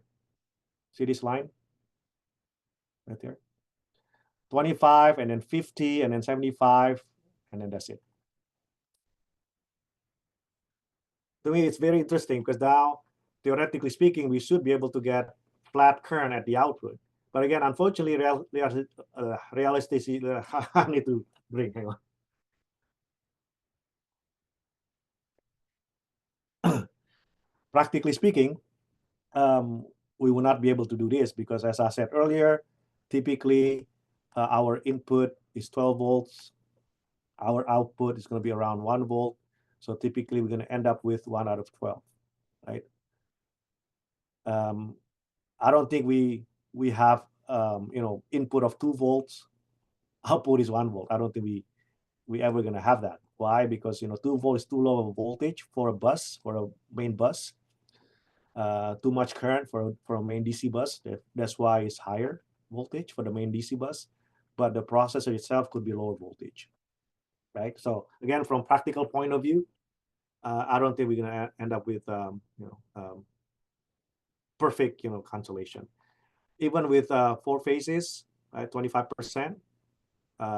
If input is 12, that means divided by 4, that's 3 volts, right? That's still 3 volts. So yeah, it's unfortunate. But if you want 1 volt, then your input has to be 4 volts to get you the zero, the zero ripple. Again, 4 volts too low for main DC bus. Right? It's too much loss. It's going to be too much current. Right? unfortunate, right? But at least it's good. It's good to know that it is possible to get, theoretically speaking, to get perfect cancellation. Now, that's pretty much it. Except now we can actually do a slight improvement of multiphase. Right? Notice that in the previous version of multiphase,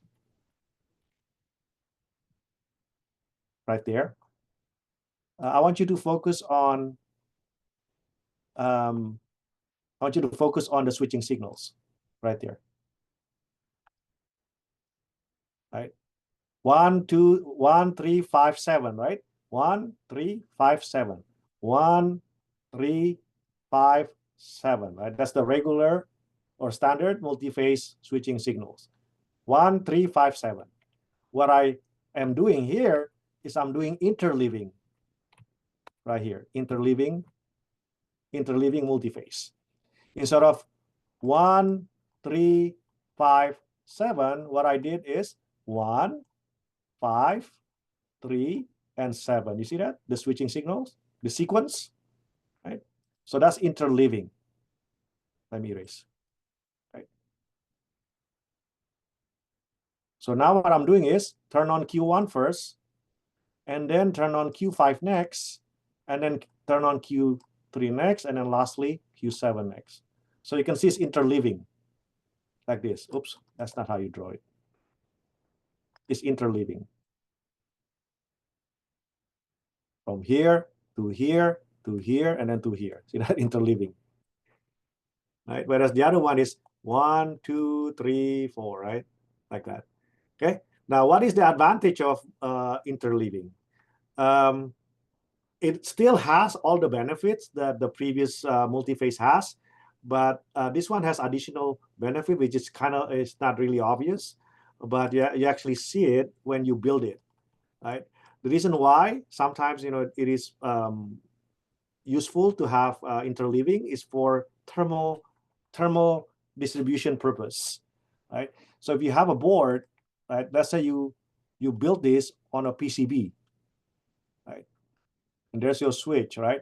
If you do 1, 2, 3, 4, if you do 1, 3, 5, 7, then the first one is going to heat up, right?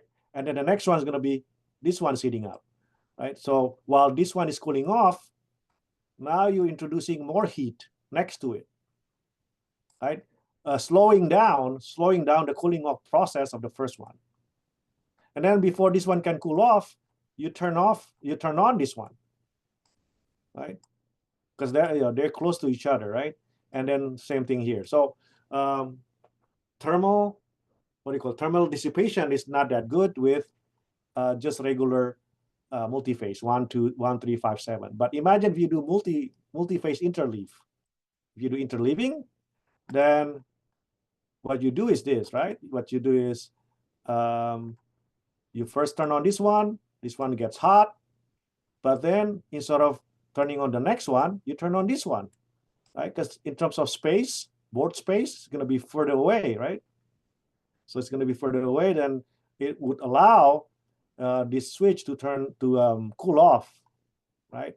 Before this next one is being turned on, right? So it allows time for this one to cool off by turning on not the next one, but the next one after. Right? So once this is cool off, then you can turn on this one, and then this one, and so on and so forth. Okay. Hopefully that makes sense. But that's basically a slight improvement of our multiphase by interleaving the switching signal. So this is called interleaving. Example of existing commercially available multiphase. This is just one of them. It's hard for me to see what this part is. I can't recall. Oh, right here. Silly me. LTC7851.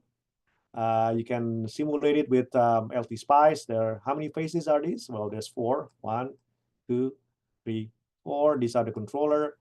You can simulate this, and you can simulate this 12 volts to 1 volt, 100 amps, switching frequency of 400 kilohertz. So I simulated this, and there's your switching signals. Right? This is not interleaving. How do I know that? Because it's following the sequencing, right? A, B, C, D, or 1, 2, 3, 4, right? So it's not interleave. But that's the multiphase right there. The switching signals that goes into the MOSFETs, goes into here, here, here, and here. Okay. Those are the switching signals, and then look at the inductor current, right? So individual inductor current, as you can see, is phase shifted by 90 degrees, right? From each of the inductors, as you can see from this example, you have the first inductor right here, the second, the third, and the fourth, right? So those 4 inductors. Those are the currents right there. And then in terms of output voltage, you can see the transient. It goes, it takes about, I'm not sure how much is it, like 300 microseconds, maybe 400 microseconds to reach steady state right there, right? So steady state is about 1 volt as expected. And current is 100 amps as expected. Right? And here's this one actually shows you the frequency multiplication effect, right? So this is coming from single individual inductor compared to the input current. See the input current right there? So in one period of the inductor current, you have 4 pulses at the input. Frequency multiplication effect. So instead of 400 kilohertz, now the input is seeing 4 times 4, 1.6 megahertz, which is nice. All right. Conclusion: for applications requiring very low voltage output at very high current, typically a step down, the use of basic topology will not be practical. We discussed that in details because this is going to give you low efficiency, low power density, high EMI noise, low transient response. Those are the problems. Multiphase provides the practical solution. It's parallel buck converters with phase delaying the main switching signal by 360 degrees divided by the number of phases. And then you have the frequency multiplication effect at input and output, reducing energy storage requirements. And we have ripple cancellation effect, which is determined by the duty cycle. And it is a very exciting and challenging field. In fact, I actually had one patent. I had one patent 2012 on multiphase back in 2012. It's exciting and at the same time challenging because now, processors is asking for very low voltage, less than 1 volt, upwards, thousands of amps. Imagine the challenge of providing power to this type of load. Quite challenging, right? And in terms of improvements, there's a lot of activities surrounding using soft switching to improve efficiency of multiphase. So it's not multiphase PWM, but it's multiphase soft switching. That's probably for another talk, right? And this is just today. This was today. We received this news today that NVIDIA's delayed Blackwell AI chips because they're overheating in service, right? Their processors, take in 750 amps or something like that, ridiculous amount of current. So now they're having problem with temperature, with heating. Like again, this relates to my talk today. Is that's the kind of problem you're dealing with when you are requiring a lot of current. Right? It's going to be a lot of heat to be addressed. So this is one practical, just brand new news right there that shows that providing power to these chips or to these processors these days are quite a challenge, to the point that NVIDIA has to delay their chips because of overheating the servers, right?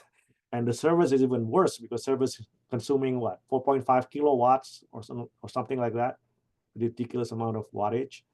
So imagine the current, right? Imagine the what do you call it, the heat coming out of these servers, right?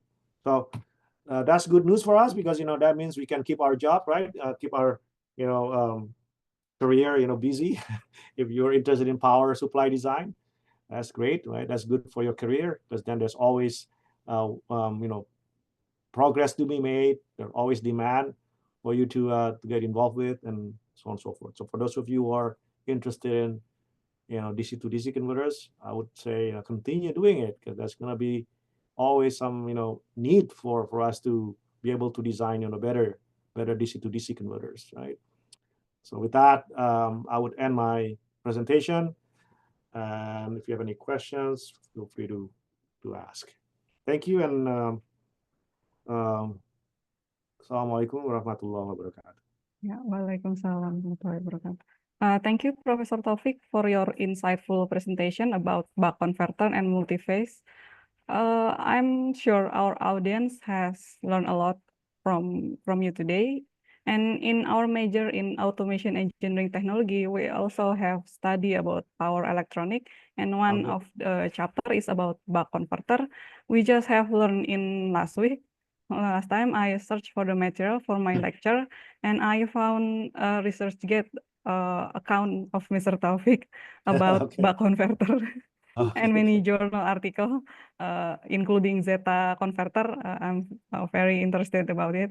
Okay. In our in our major, we learn about buck converter just in one phase, not too deep into our 4 phase, and then we continue to DC-DC converter, another is boost converter or buck boost converter. So this multi-phase buck converter is very interesting and challenging to us to learn more, especially in our student in here. So now let's open floor for the question for our audience. Please raise your hand if you have a question, or type your question in Zoom message room. I would like to read your question. Also, please state your name or university. Oh, yes, there is Miss Megarini who raised hand. Please open the audio and ask directly to Prof. Taufik.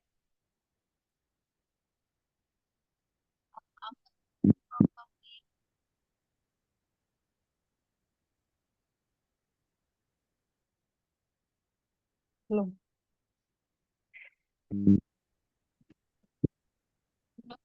Prof. Taufik. Hello. Yeah, good afternoon from Indonesia. Yeah, good afternoon. Yeah. Okay, I have a question, 2 questions for you. But before, let me introduce myself. My name is Megarini Hersaputri, and I would like to ask a couple of questions regarding multi-phase buck converter. First, what would happen if one phase of the multi-phase buck converter fails? How will this impact the overall system? And the second one, is it possible to install and develop a controller for multi-phase buck converter to regulate both current and voltage? If can, how would integrating such a control improve the system performance? Thank you very much for your time, Professor. Yes. Yeah, thank you, Ms. Megarini. Prof. Taufik, you can answer directly. Yeah, no, very good question. Thank you.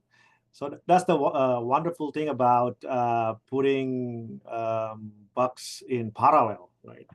So there's a reliability benefit from doing that, right? Rather than in cascaded, rather than series, now you have parallel. When you have parallel, if one fails, then the other one hopefully still works. The other one still works, and you still have power to load. However, with one caveat, right, is that if you are designing for reliability, then unfortunately you're going to have to size each one of the phases to be equal to as though you have just one phase, right? So unfortunately, that's what you have to have. I don't know if you can see my whiteboard. Yes? Can you see my whiteboard or no? Yes, I can see the whiteboard. Okay. So let's say you have 2 phases, right? 2 phase buck, just like that. All right. Let's say that this is supposed to be 100 amps, right? And logically, you would design this to be 50 amps each, right? 50 and 50, right? Now, if you're not designing it for reliability, then of course this is fine. However, if this breaks, then the entire 100 amps flows through here, right? So if this is not designed for 100 amps, then this also will break, right? So therefore, if you have the budget, if reliability is one of the main objective, then the way you do it is by 100 amps each.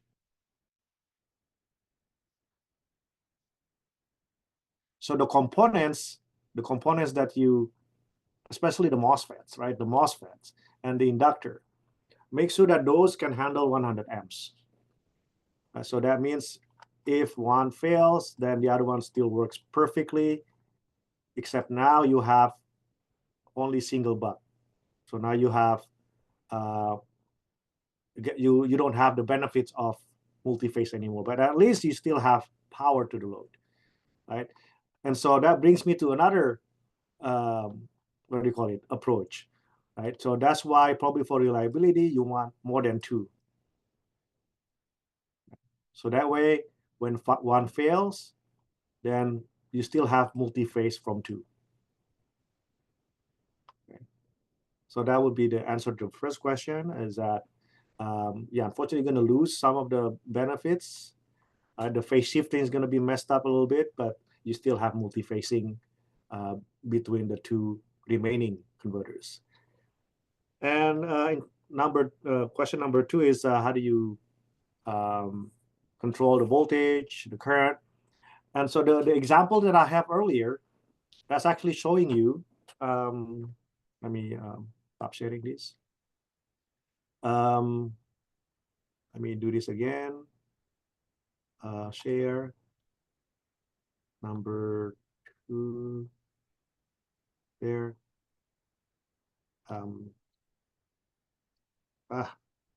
Stop sharing, sorry. Let me do this again. Share number 2 there. So the example that I showed you earlier,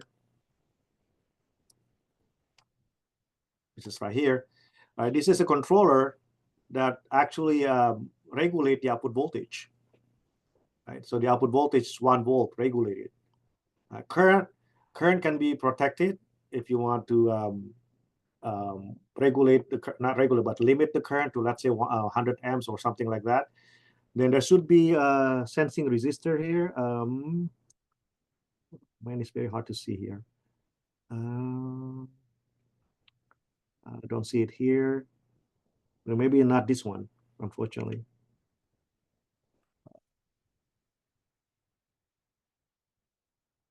I'm not sure if this one has it.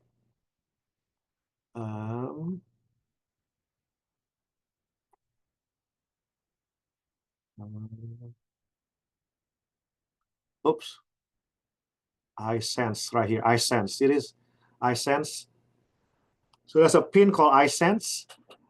Basically, it's watching the inductor current, right? To limit, you can limit the inductor current by setting up this resistor capacitor network. Right? So it's quite common for controllers to have iSense pin that would limit the amount of current produced by the power supply. Right? So that somewhat, kind of regulate your current to be a certain, max value. I don't know if hopefully I answer your question, but in terms of voltage, this one definitely regulate the output voltage. You can see from here, you see this output voltage, this is the output terminal. I don't know if you can see my cursor. That's the output terminal right there. You can see there's a feedback, right? Feedback loop going back. Oh, what is it? That's this, yeah, this right here. It goes to feedback pin. There should be feedback pin somewhere, which is right here. It's close by, right there. See, FB stands for feedback, right there. So that's the output being sensed, and then the output is being watched by this pin. Okay. So you can see there's quite a complicated controller here. We have to actually look at the inside of the controller to understand how the feedback works. But you can see from here that the output voltage is being regulated from this pin right there. Yeah. So yeah, that's hopefully that answers your question. Ibu Megarini. Right? Yeah, Miss Megarani. Are this answer the question?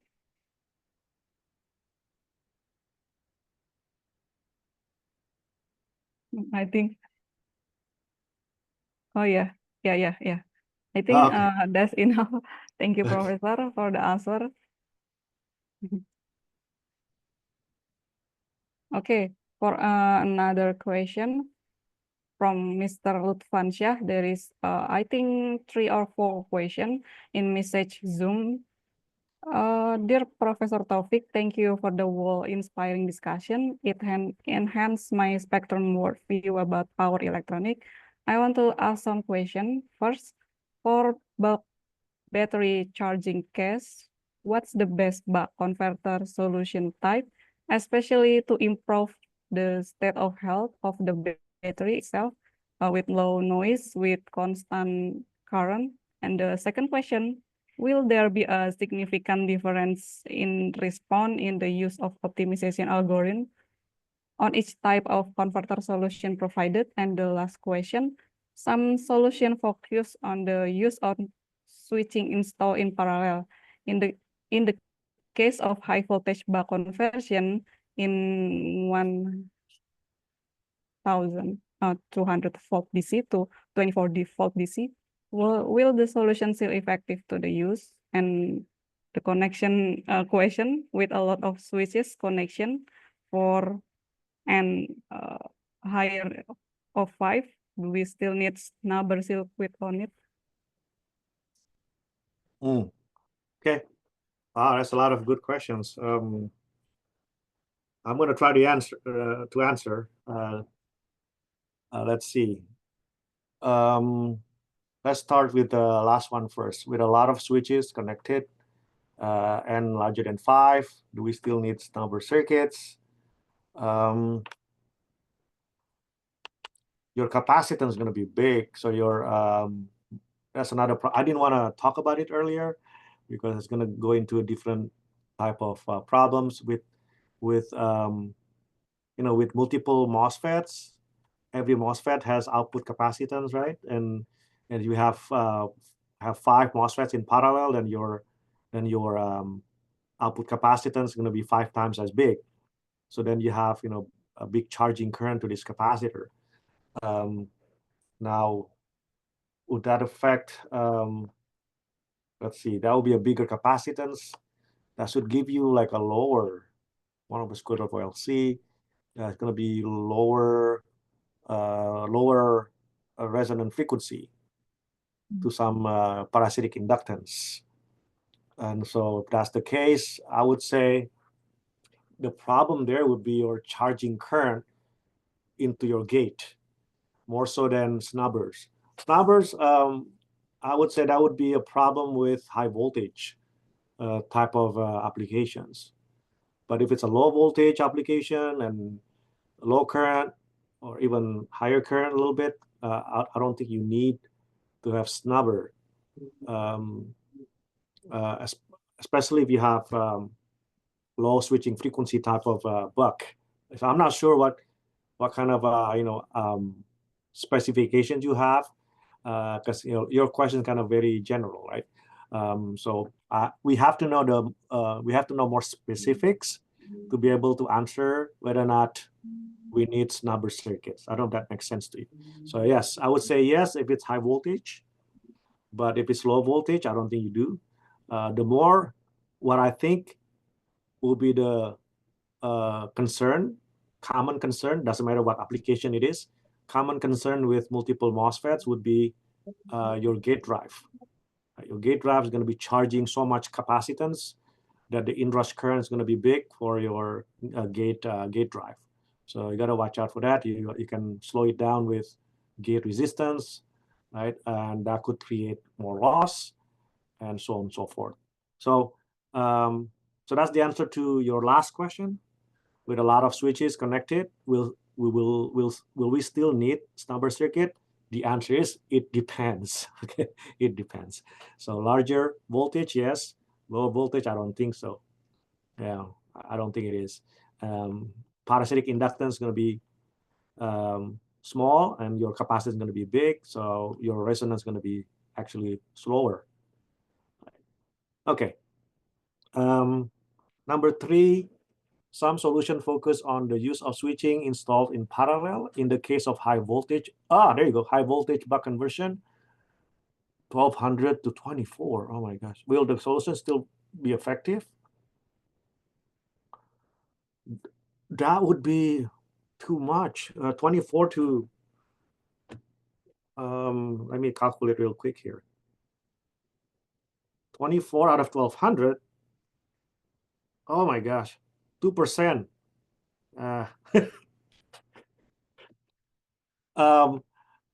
Let's see. If I were you, right, number 3 right there, 1200 to 24 volts DC.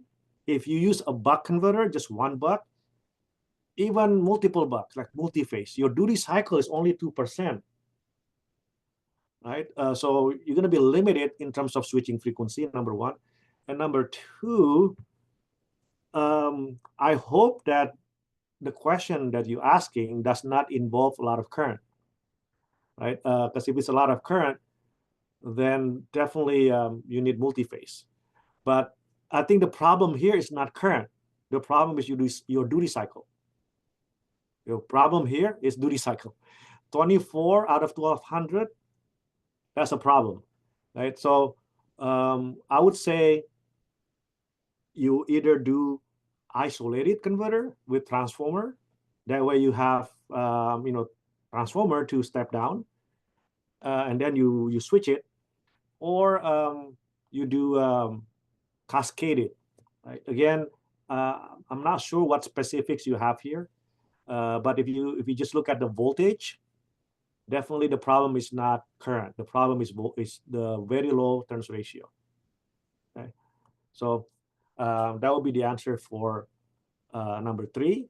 I'm more concerned about the very small duty cycle more so than current. So if you ask, do we still use multiphase? Not really, if your current is only small, like 1 amp, 10 amps, right? Not really. But again, the concern here is the small duty cycle. I don't know how you can control that duty cycle. Your margin is very small. If your output voltage fluctuates or input voltage fluctuates, then how do you compensate for 2%? It's tough. I'm not sure how. So I would use either cascaded or transformer, isolated converter. Okay, number 2. Will there be a significant difference in response in the use of optimization algorithms on each type of converter solution provided? Difference in response. Optimization algorithms. I'm trying to understand the question, but algorithm-wise, these are all PWM. I mean, what kind of algorithm? Maybe PSO, perturb and observe algorithm. Yeah, I don't think we use that at all, right? Yeah, I don't think we all of these possible solutions we use analog, mostly analog. I never seen like multiphase using that kind of algorithm, because again, this is just PWM, very straightforward PWM with class 1, class 2, class 3 compensator. But I've never seen any algorithm being used for multiphase, or for the other ones, maybe. I'm not sure. I'm not really into algorithm, but I'm more like an analog person. So I actually never used any software to try to optimize the transient response. Yeah, unfortunately, I don't think I can answer your number 2 question. Yeah, I don't know enough to answer your question. Okay. But again, based on my experience in terms of multi-phase, maybe there is right now, but software somehow, quote unquote, makes it slower. So we try to stick with analog. But maybe I'm wrong. Maybe nowadays you can have a faster loop with software. I'm not sure. All right. Number 1, for bulk battery charging case, what's the best buck converter solution type, especially to improve the state of health of the battery itself? Low noise with constant current. Low noise with constant current. Battery charging, low noise, constant current. The constant current, you can, as I said earlier, there's a sensing resistor you can set up to do the constant current. Now, in terms of low noise, you can get low noise to the battery if you increase the inductance, right? Increase the inductance of a buck converter. So when it comes to designing a low noise buck converter, if let's say that's the goal, I would say number 1, higher switching frequency, right? Number 2, higher inductance. And that would be it, I believe. Let me think if I miss something else. And if it's high voltage, then you do snubber, right? Or you do soft switching, maybe, right? I don't know if you are aware of soft switching. If you want low noise, that will be soft switching instead of PWM.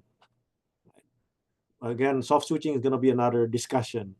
The one that we talk about today is purely PWM. There's no soft switching. So maybe you should look into soft switching buck. Right? That's going to be low noise. Okay. Yeah, Mr. Lutfansyah, is there any response? Or you can directly asking or give a response?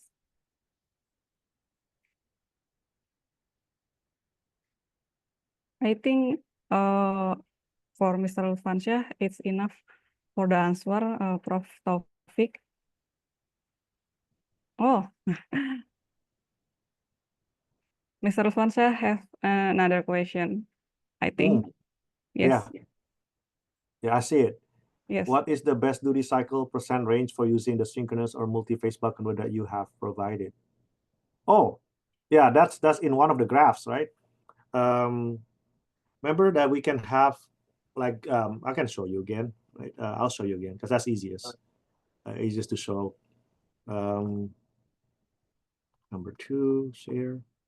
Oh, no, not yet. I have to do this first. There. Okay. This one. Yeah, I can show you the best duty cycles will be this right there. Because we aim for perfect ripple cancellations, right? So if you have 2 phases, then you want 50%. If you are running 3 phase, you want 33%, 66%, right? Just look for this zero peak to peak points right here, right? 4 phases, you can get 0 ripple, like practically DC, like flat DC, if your duty cycle is 0.25, 0.5, and 0.75, and so on and so forth. So that will be the answer to your question, right? So yeah, take a look at this graph, and that's going to be the answer to your questions. Yeah. Thank you, Professor. Yeah. How is it, Mr. Lutfansyah? Oh, there is another question from Miss Lisa Iharodia in Zoom message. Okay. Yes. Okay, I want to ask about efficiency about among those possible solutions that you have explained, which is the most efficient. Oh, yeah. So, okay. So there is no one answer to your question because multi-phase is best to use when you have very low output voltage and very high output current, right? So multi-phase approach will be the best in terms of efficiency with regards to low output voltage and high output current. Now, what about the other applications? Like, for example, high voltage, very low current. I would say it's debatable, right? If let's say your input is 12 volts, let's just say your input is 12 volts, your output is 1 volt, but then the output current is only 0.5 amps. Then I would say don't use multi-phase, right? Because that's too much. That's overkill design, right? Because your current is so tiny, it's only 0.5 amps. Why use multi-phase, right? It's like you're putting more money just to increase efficiency a little bit or something like that, right? So it's an overkill design to do that with multi-phase. So everything has its own place, in my opinion. And so for multi-phase, strictly speaking, for multi-phase, it would give the most benefit if the output voltage is low and output current is very high, right? For the other ones, again, as I said, has their own place. If you're designing 12 to 5 at 10 amps, just use single synchronous buck, right? Or maybe you want to do 1200 volts to 24 volts, like the previous person asked, Lutfi asked. Maybe if you don't like using transformer, you can do cascaded, right? 1200 to 500, which is close to 50% duty cycle. Then 500 to 24, that's still a lot. But at least you improve the duty cycle by doing so. So again, unfortunately, when it comes to which topology is suitable, you would have to look at what kind of specifications being required by the load. Then we can determine which approach is the best. So I don't want you to get the wrong message that just because I mentioned earlier that possible solutions number 1 through number 5 are bad, it doesn't mean that they're bad for anything. Not at all, right? They could be good for something, right? But the context of what my presentation is would be higher output current and low voltage. If that's the case, then yes, multi-phase is the best in terms of efficiency. Hopefully that answers the question, and hopefully that makes sense to you. Yeah, thank you for the answer, Professor. Is there any other question from the student, from our student or the guest student? You can write the question in message Zoom, or if you want to directly asking to Professor Taufik, you are allowed. Maybe speak in Bahasa Indonesia. Oh yeah, it's fine. Yeah, if you can ask it in Indonesian, I can answer it in English. So if I don't have any more of my students here, I can just do it in Bahasa. It's fine. Yes. I don't know if I still have my students here. Maybe Yeah. they went away already because it's already almost 9. Oh iya. Apa ada mahasiswa yang mau bertanya langsung?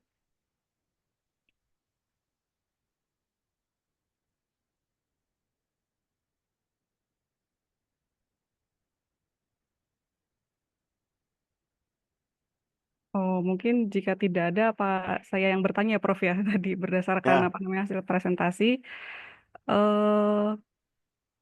Tadi terakhir saya tertarik tentang pembahasan yang di multiphase converter di ripple cancellation. Kalau peak to peak-nya itu bisa 0, maksudnya dia mendekati DC, apakah berarti kita nggak perlu menambahkan induktor di rangkaian ya, Prof? Kalau seperti itu kan, kalau nggak salah rumus untuk mencari induktor itu kalau nggak salah dibagi dengan delta IL, delta apa namanya peak to peak dari arusnya dari induktor itu sendiri. Kalau misalkan Oke. itu menjadi nol, berarti kan induktornya tidak jadi nol juga, Prof. Tidak harus ditambahkan di rangkaian. Atau saya salah apa namanya memahami seperti itu. Oke. Ya, Ya. bagus, pertanyaan bagus. Saya lihat mahasiswa saya udah pada cabut ini. Jadi saya pakai bahasa Indonesia aja. Ya. Oh ya, Eh, Prof. Oke, jadi pertanyaan yang sangat bagus. Jadi mungkin saya bisa coba terangkan dengan whiteboard ya.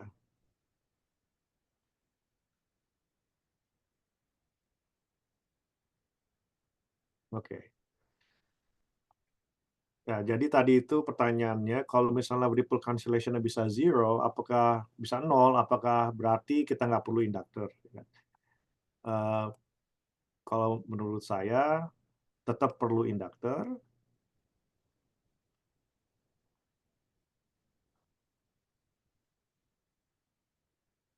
Saya gambar dulu ya.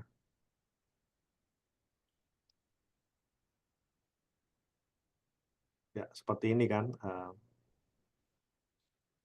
Ini two phase ya, ya dua fasa ini. Ini V in, ini I in.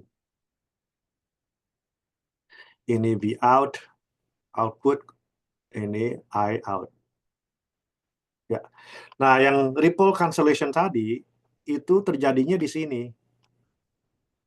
Ya. Jadi individual masing-masing induktor itu harus punya current, harus punya arus. Seperti itu. Jadi kalau kita jumlahkan ya IL1 sama IL2 ya kan menjadi apa? Arus luaran kan? Nah, ini terjadinya ripple cancellation tuh di sini, di AL1 tambah AL2. Ya. Jadi diperlukan, kalau ini selalu diperlukan karena ini apa? Energy storage ya, apa namanya? Komponen penyimpan energi. Jadi ini harus wajib ini, induktor ini wajib. Ya, jadi masing-masing bak harus punya induktor.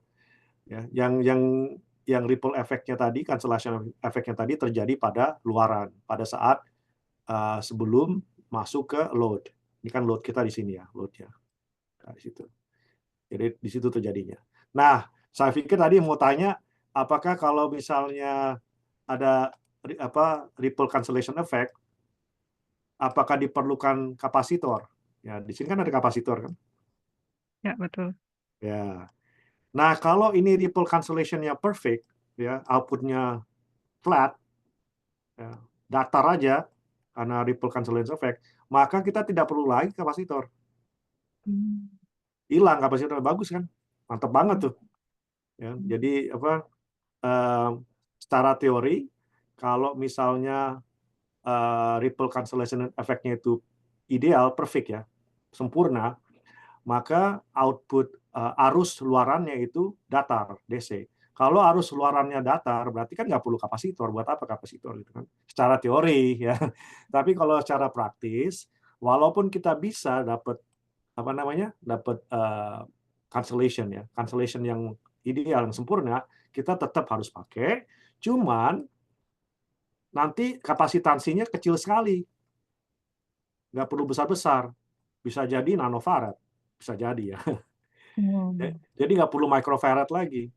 Nah, kenapa ya? Karena riaknya kan kecil, riaknya kan hampir nggak ada di sini. Selain itu, kapasitor ini diperlukan pada saat terjadi perubahan di output voltage supaya menjadi lebih stabil.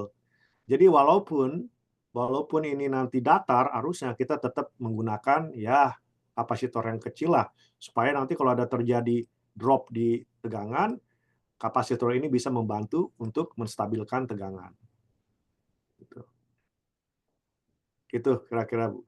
Jadi secara teori kita bisa hapus kapasitor di luaran, tapi secara praktis tetap nggak bisa, harus taruh supaya menstabilkan tegangan pada saat bebannya naik, tegangan turun, akan distabilkan oleh kapasitor.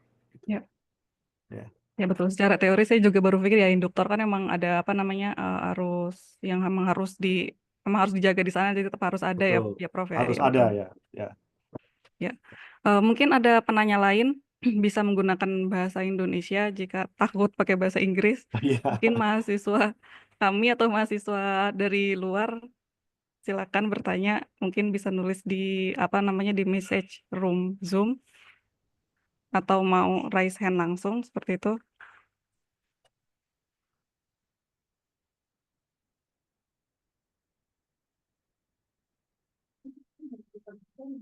Kalau sampai sejauh ini, Prof, kami di apa namanya di prodi kami mata kuliah apa namanya elektronika daya gitu yang bahas bak konverter itu kami masih simulasi menggunakan PESIM, software PESIM seperti itu. Jadi kalau misalkan untuk langsung merangkai alat itu kami masih agak apa namanya ragu dalam pemilihan komponen seperti itu justru.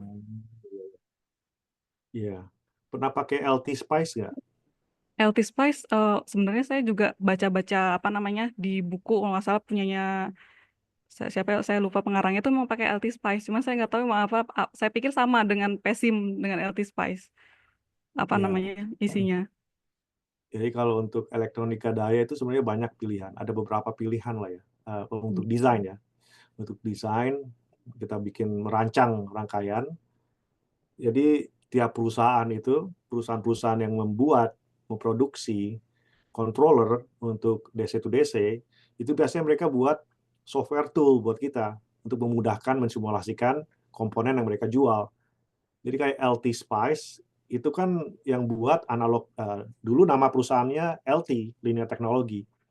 Tapi barusan dibeli oleh perusahaan yang lebih besar namanya Analog Devices. Jadi bisa di Google tuh Analog Devices. Itu mereka yang sekarang yang punya LT Spice. Jadi kalau kita download LT Spice gratis ya. LT Spice itu gratis. Kalau kita download, saya unjukin aja deh ya. Mendingan saya unjukin ya. Coba biar dapat gambaran. Nah, karena ya saya punya LT Spice di sini kebetulan. Saya share screen. Share. Ya, kelihatan nggak LT Spice saya? Kelihatan Prof, sudah Oke. terlihat. Jadi yang menarik, ya ini kan buat mereka ini adalah marketing tool. Ya, cara mereka memasarkan produk mereka, yaitu dengan mempermudah mensimulasikan produk-produk mereka. Jadi LT Spice ini buatan sekarang ini dimiliki oleh Analog Devices. Jadi kalau saya mau ngedesain DC to DC converter misalnya, saya tinggal open ini kan new schematic, saya buka skematiknya dan saya add part. Nah, pada waktu saya ingin menambahkan komponen, ini ada library-nya di sini kan. Nah, kalau kita klik di Power Products misalnya, nah ini produk-produk mereka semua nih yang mereka jual. Modelnya sudah ada di sini. Banyaknya minta ampun kan. Nah, di sini salah satunya, bukan salah satu ya, ada banyak yang bug.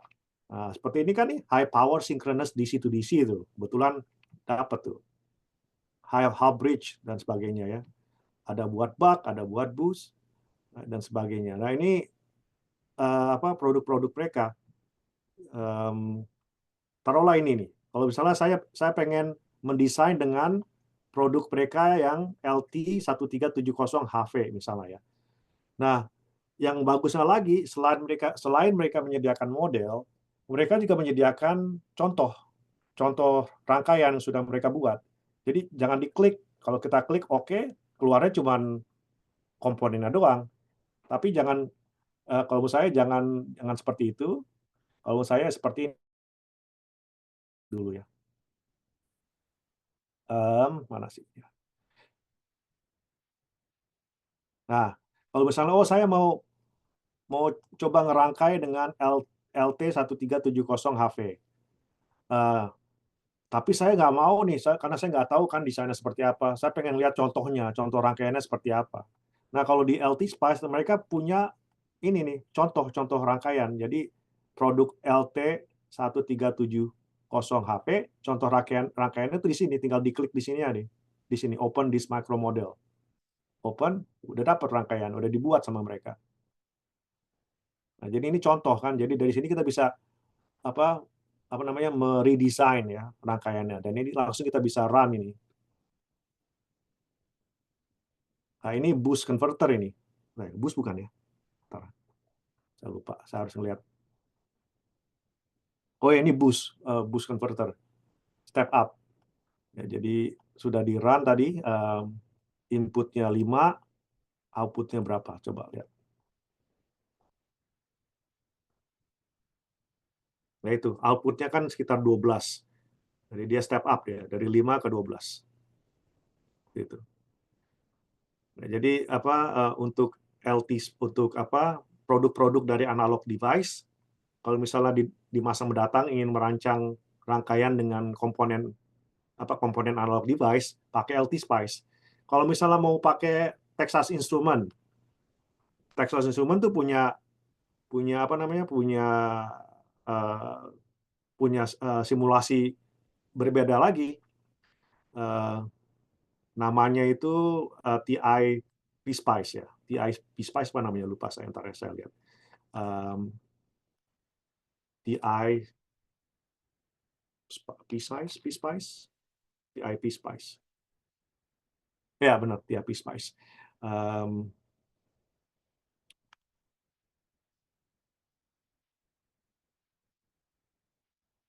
Mana tadi?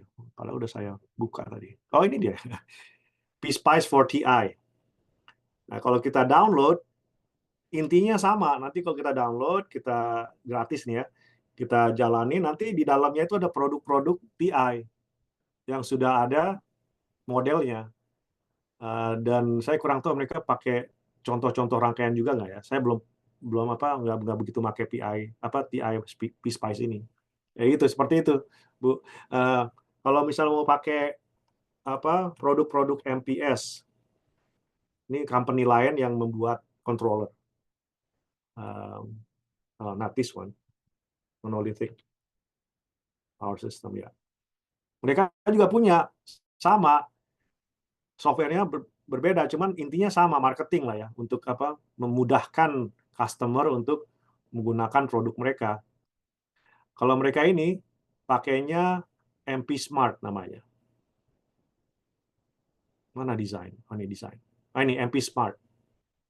Ini juga gratis. Jadi untuk ngedesain sekarang udah lebih mudah karena sudah banyak tool yang sudah disediakan oleh perusahaan-perusahaan yang memproduksi controller. Nah, ini bisa di-download, nanti ada contohnya juga nih, MPS Smart-nya ada contohnya. Contoh-contoh rangkaiannya gitu. Oke. Ya, mungkin 3 contoh itu udah cukup lah. Ya. Ya, Jadi Prof, MP terima Smart, kasih. ya MP Smart, TIP Spice sama LT Spice. Ya. Itu sangat membantu dalam merancang DC to DC converter. Oh, tadi yang di LT Spice itu besaran komponennya sudah dengan besar duty cycle yang standar atau bagaimana, Prof? Duty cycle Ya. mungkin dipasang 50% atau Yang mana tadi? Yang mana? yang LT Spice tadi pas dapat rangkaian kan sudah ada besaran tiap komponennya ketika kita mengeluarkan rangkaian. Kapasitornya berapa, induktornya berapa, ketika tadi di LT Spice Prof Taufik mencontohkan dan disimulasikan sudah keluar grafiknya itu duty cycle-nya apakah kita bisa men-adjust sendiri atau sudah Bisa ya. Jadi duty cycle itu kan tergantung dari input dan output, tegangan input dan tegangan output. Jadi ntar saya share lagi. Ya ini step up ya. Jadi kalau bisa dapat yang boost lebih gampang lagi. Cuman kalau step up berarti 1/1 - D ya. Berapa tuh? Jadi kalau di sini, saya besarin dulu ya. Ini kan ada feedback-nya nih. Jadi duty cycle-nya itu tergantung dari input sama output. Ini kan dari 5 ke berapa tuh tadi? Ke 12 ya. 5 ke 12. ya sekitar 12. Ya. Jadi duty cycle-nya itu kalau secara teori,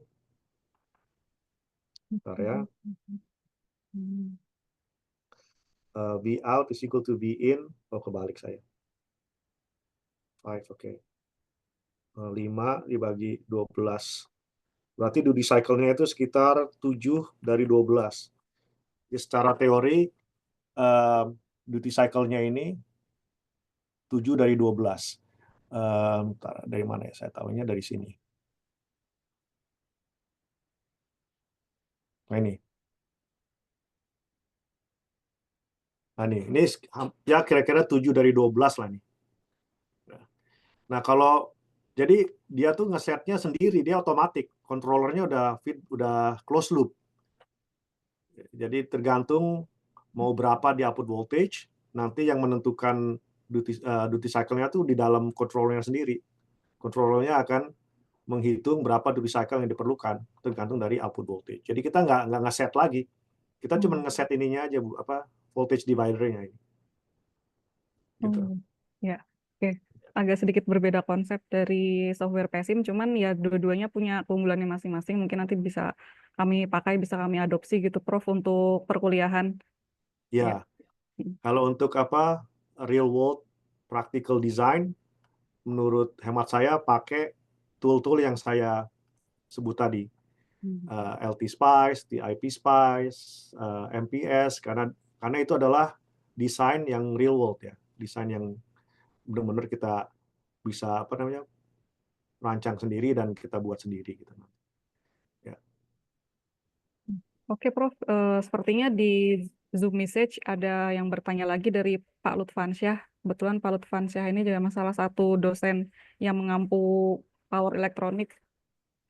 Oh, pantas pertanyaannya berat-berat. Oke, apa pertanyaannya? Ada dua. What type of switch is best suited for asynchronous buck converter design? Frequency over 200 kilohertz with current approximately 100 ampere. Is IC GAN or is there another preference? And based on the types of buck converter provided, which type has the smallest percent GHD? Kalau untuk jenis saklar elektroniknya sih, kalau di atas 200 kHz harusnya udah 100 ampere. Kalau saat ini ya, jadi saya bicara praktis yang tentunya berbeda dengan teorinya ya. Secara teori mungkin GaN FET ini sekarang ini mungkin akan lebih bagus performansinya dari silicon FET ya, atau MOSFET lah. Kalau silicon carbide itu digunakannya pada tegangan tinggi biasanya kan. Kalau tegangannya tinggi. Kalau tegangannya nggak terlalu tinggi, ngapain juga pakai silicon carbide menurut saya. Pakai MOSFET aja udah cukup, apalagi kalau 200 kHz sama 100 ampere masih oke pakai MOSFET. Nah, kalau GaN FET ini kan biasanya dipakainya kalau untuk very high switching frequency ya. Jadi switching frequency itu sangat-sangat tinggi. Jadi kalau menurut saya sih kalau untuk aplikasi 200 kHz sama 100 ampere masih MOSFET, masih bisa MOSFET. Secara praktis juga yang namanya GaN FET itu kan masih terbatas. Jadi secara praktis nih ya, masih terbatas dalam hal jenis GaN FET-nya, dalam hal driving-nya. Driving GaN FET kan berbeda dengan driving MOSFET seperti Pak Lutfansyah pasti sudah tahu lah. Driving MOSFET itu berbeda dengan driving GaN FET. Jadi menurut saya untuk saat-saat ini sih masih MOSFET lah. Cuman ya up and coming gitu ya, istilahnya up and coming switches ya tentunya GaN FET. Cuman ya masalahnya masih terbatas Pak, masalahnya. Di Amerika pun masih terbatas dan masih agak ragu untuk pakai GaN FET karena teknologinya masih belum mature. Kan kalau untuk silicon carbide orang suka karena bisa high voltage dia. Gitu. Ya. Oh, satu lagi ya. Based on the types of buck converters provided, which type has the smallest THD? THD itu kan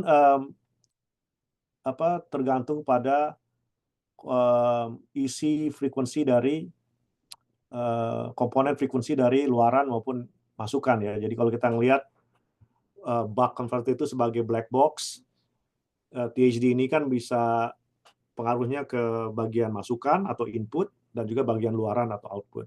Tapi biasanya sih kita lebih lebih concern ya, lebih mementingkan bagian input karena kan input itu kan mayoritas itu kan input kan dipasangnya ke bus, ke bus itu bahasa Indonesia apa? Ke koneksi utamanya lah ya. Jadi sedikit mungkin jangan sampai ada polusi harmonik masuk ke bus, ke main DC bus. Nah, kalau THD seperti saya bilang tadi itu kan tergantung dari frekuensi konten, isi frekuensi dari arus. Kalau dalam masukan ya, untuk masukan itu adalah arus. Kalau untuk keluaran itu tegangan.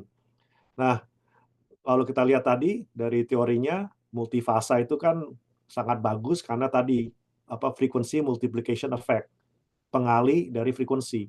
Jadi walaupun switching frekuensinya itu 500 kHz, tapi arus masukan itu melihatnya kali lipat dari switching frekuensinya tergantung fasanya ya. Kalau fasanya misalnya 4, maka arus masukannya akan membawa frekuensi setinggi 4 kali 500, 2 MHz. Nah, jadi dari situ karena dapat frekuensi yang sangat tinggi 2 MHz, maka akan lebih mudah difilter, akan lebih mudah diblok. Ya, arus polusi arusnya ini bisa diblok dengan mudah daripada taruhlah 500 kHz gitu ya, 500 kHz. Seperti itu. Mudah-mudahan terjawab pertanyaannya. Jadi ya menurut saya tetap multifasa ya, karena dia ada phase shifting.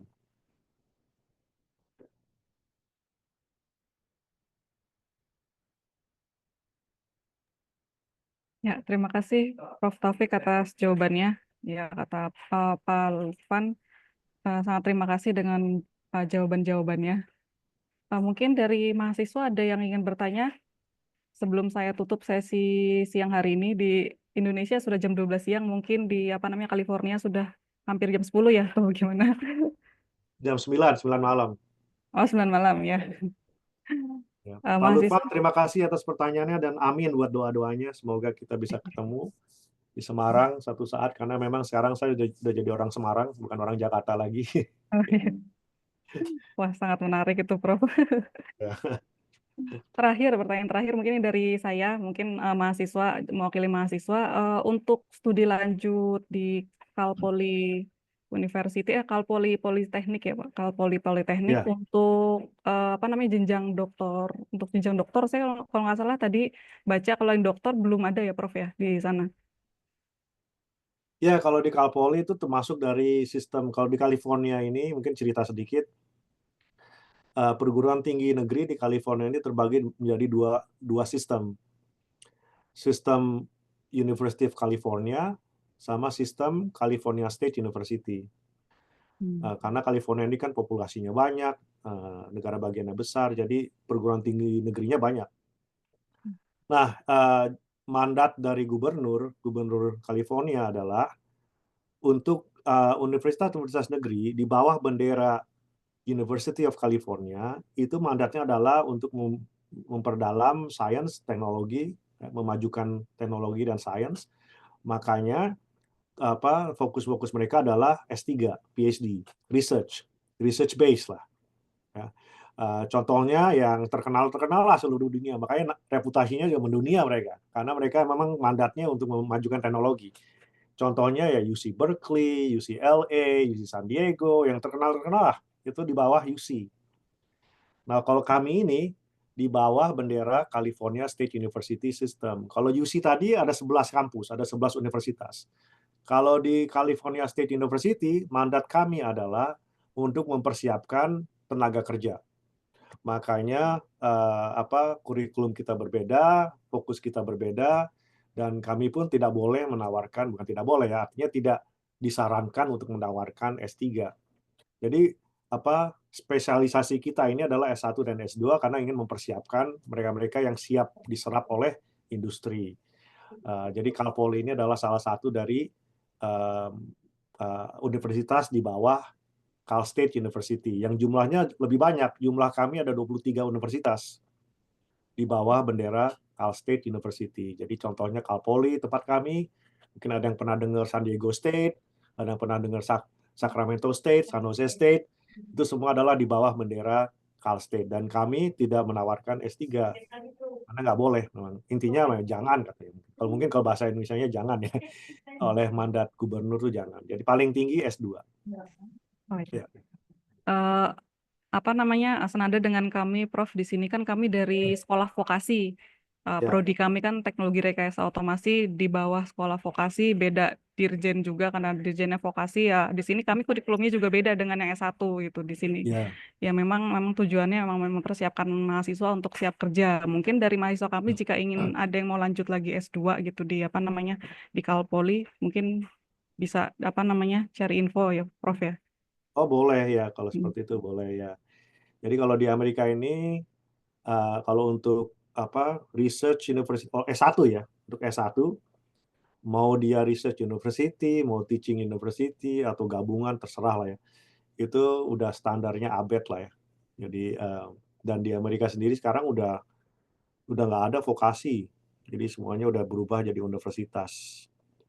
Udah nggak ada lagi politeknik udah nggak ada lagi.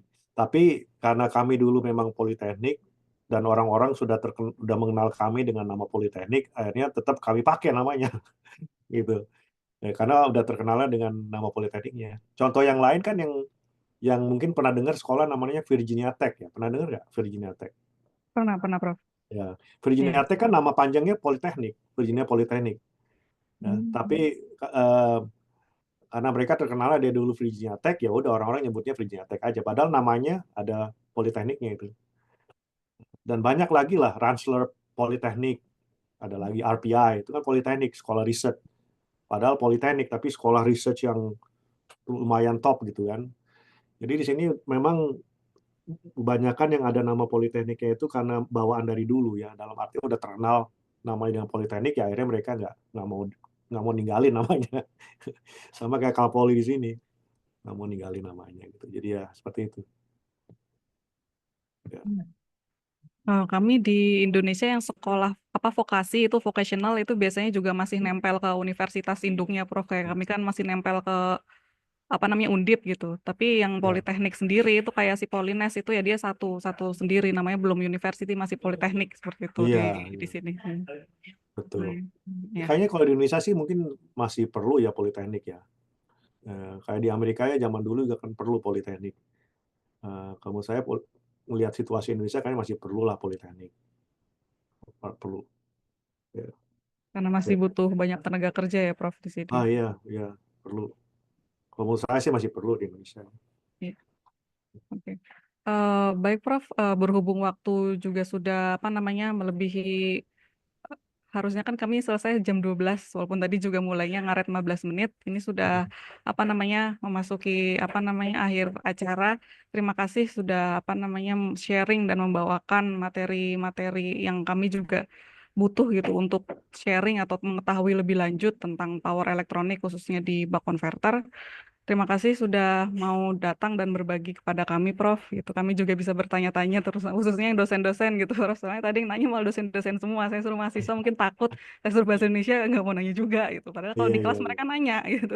Oh, oke. Makanya tadi saya pancing untuk nggak mau nanya, ya udah tidak apa-apa. Waktunya sudah habis. Saya kembalikan ke MC untuk menutup acara. Baik. Terima kasih, Bu. Ya. Okay, thank you to Prof. Taufik for delivering the material with the theme Control in Power Electronics, and to Mrs. Aulia Istiqomah, SSTMT, who guided the main session this afternoon. The next event is the symbolic handover of certificates to the research person, Professor Taufik. To the committee on duty, please help display the certificate. And to Mrs. Aulia Istiqomah, SSTMT, please submit the certificate. Ya, Prof. Taufik, ini sedikit kenang-kenangan dari kami, sertifikat gitu, sudah menjadi speaker atau narasumber di acara kami, kuliah umum atau namanya di sini visiting profesor dari program studi kami, Teknologi Rekayasa Otomasi. Terima kasih sudah mau berbagi kepada kami dan nanti PDF dari sertifikat ini akan saya kirimkan lewat email begitu, Prof. Terima kasih sekali lagi dari kami. Saya terima kasih banyak atas Ya. undangannya dan saya sangat apresiasi sekali atas sertifikatnya. Semoga ini menjadi awal kerjasama yang akan jauh lebih baik lagi dan lebih banyak lagi antara Kalpoli dan vokasi di Undip. Terima kasih semuanya. Ya, sama-sama. Terima kasih kembali, Prof. Taufik.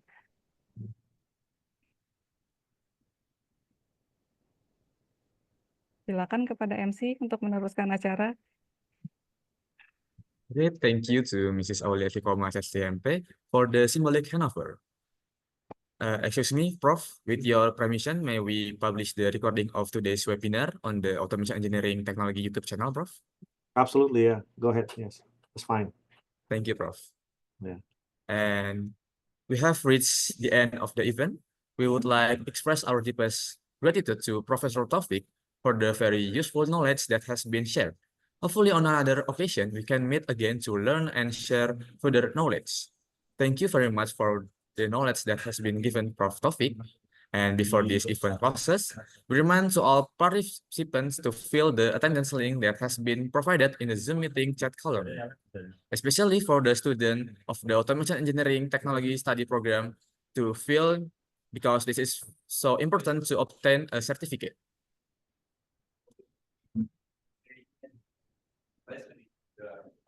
We would like to express our deepest gratitude to all participants of the Visiting Professor webinar who have participated in this event. We also apologize if there are many mistakes in words or action during the series of the events. My name is Fadi Kartika Caksono as Master of Ceremony, signing off. Thank you, everyone. Assalamualaikum warahmatullahi wabarakatuh. Waalaikumsalam. Terima kasih semuanya. Saya Terima mohon kasih. Terima Terima kasih, kasih, Prof. Prof. Taufik, Ya. sudah mengikuti undangan dari kami. Sama-sama, mudah-mudahan kita bisa silaturahmi kalau nanti saya ke Semarang. Ya, amin, Prof. Ya. Siap. Oke, saya pamit dulu semuanya. Iya, iya, selamat malam, Assalamualaikum Prof. di sana. warahmatullahi. Waalaikumsalam. Waalaikumsalam. Terima kasih, Prof.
Upload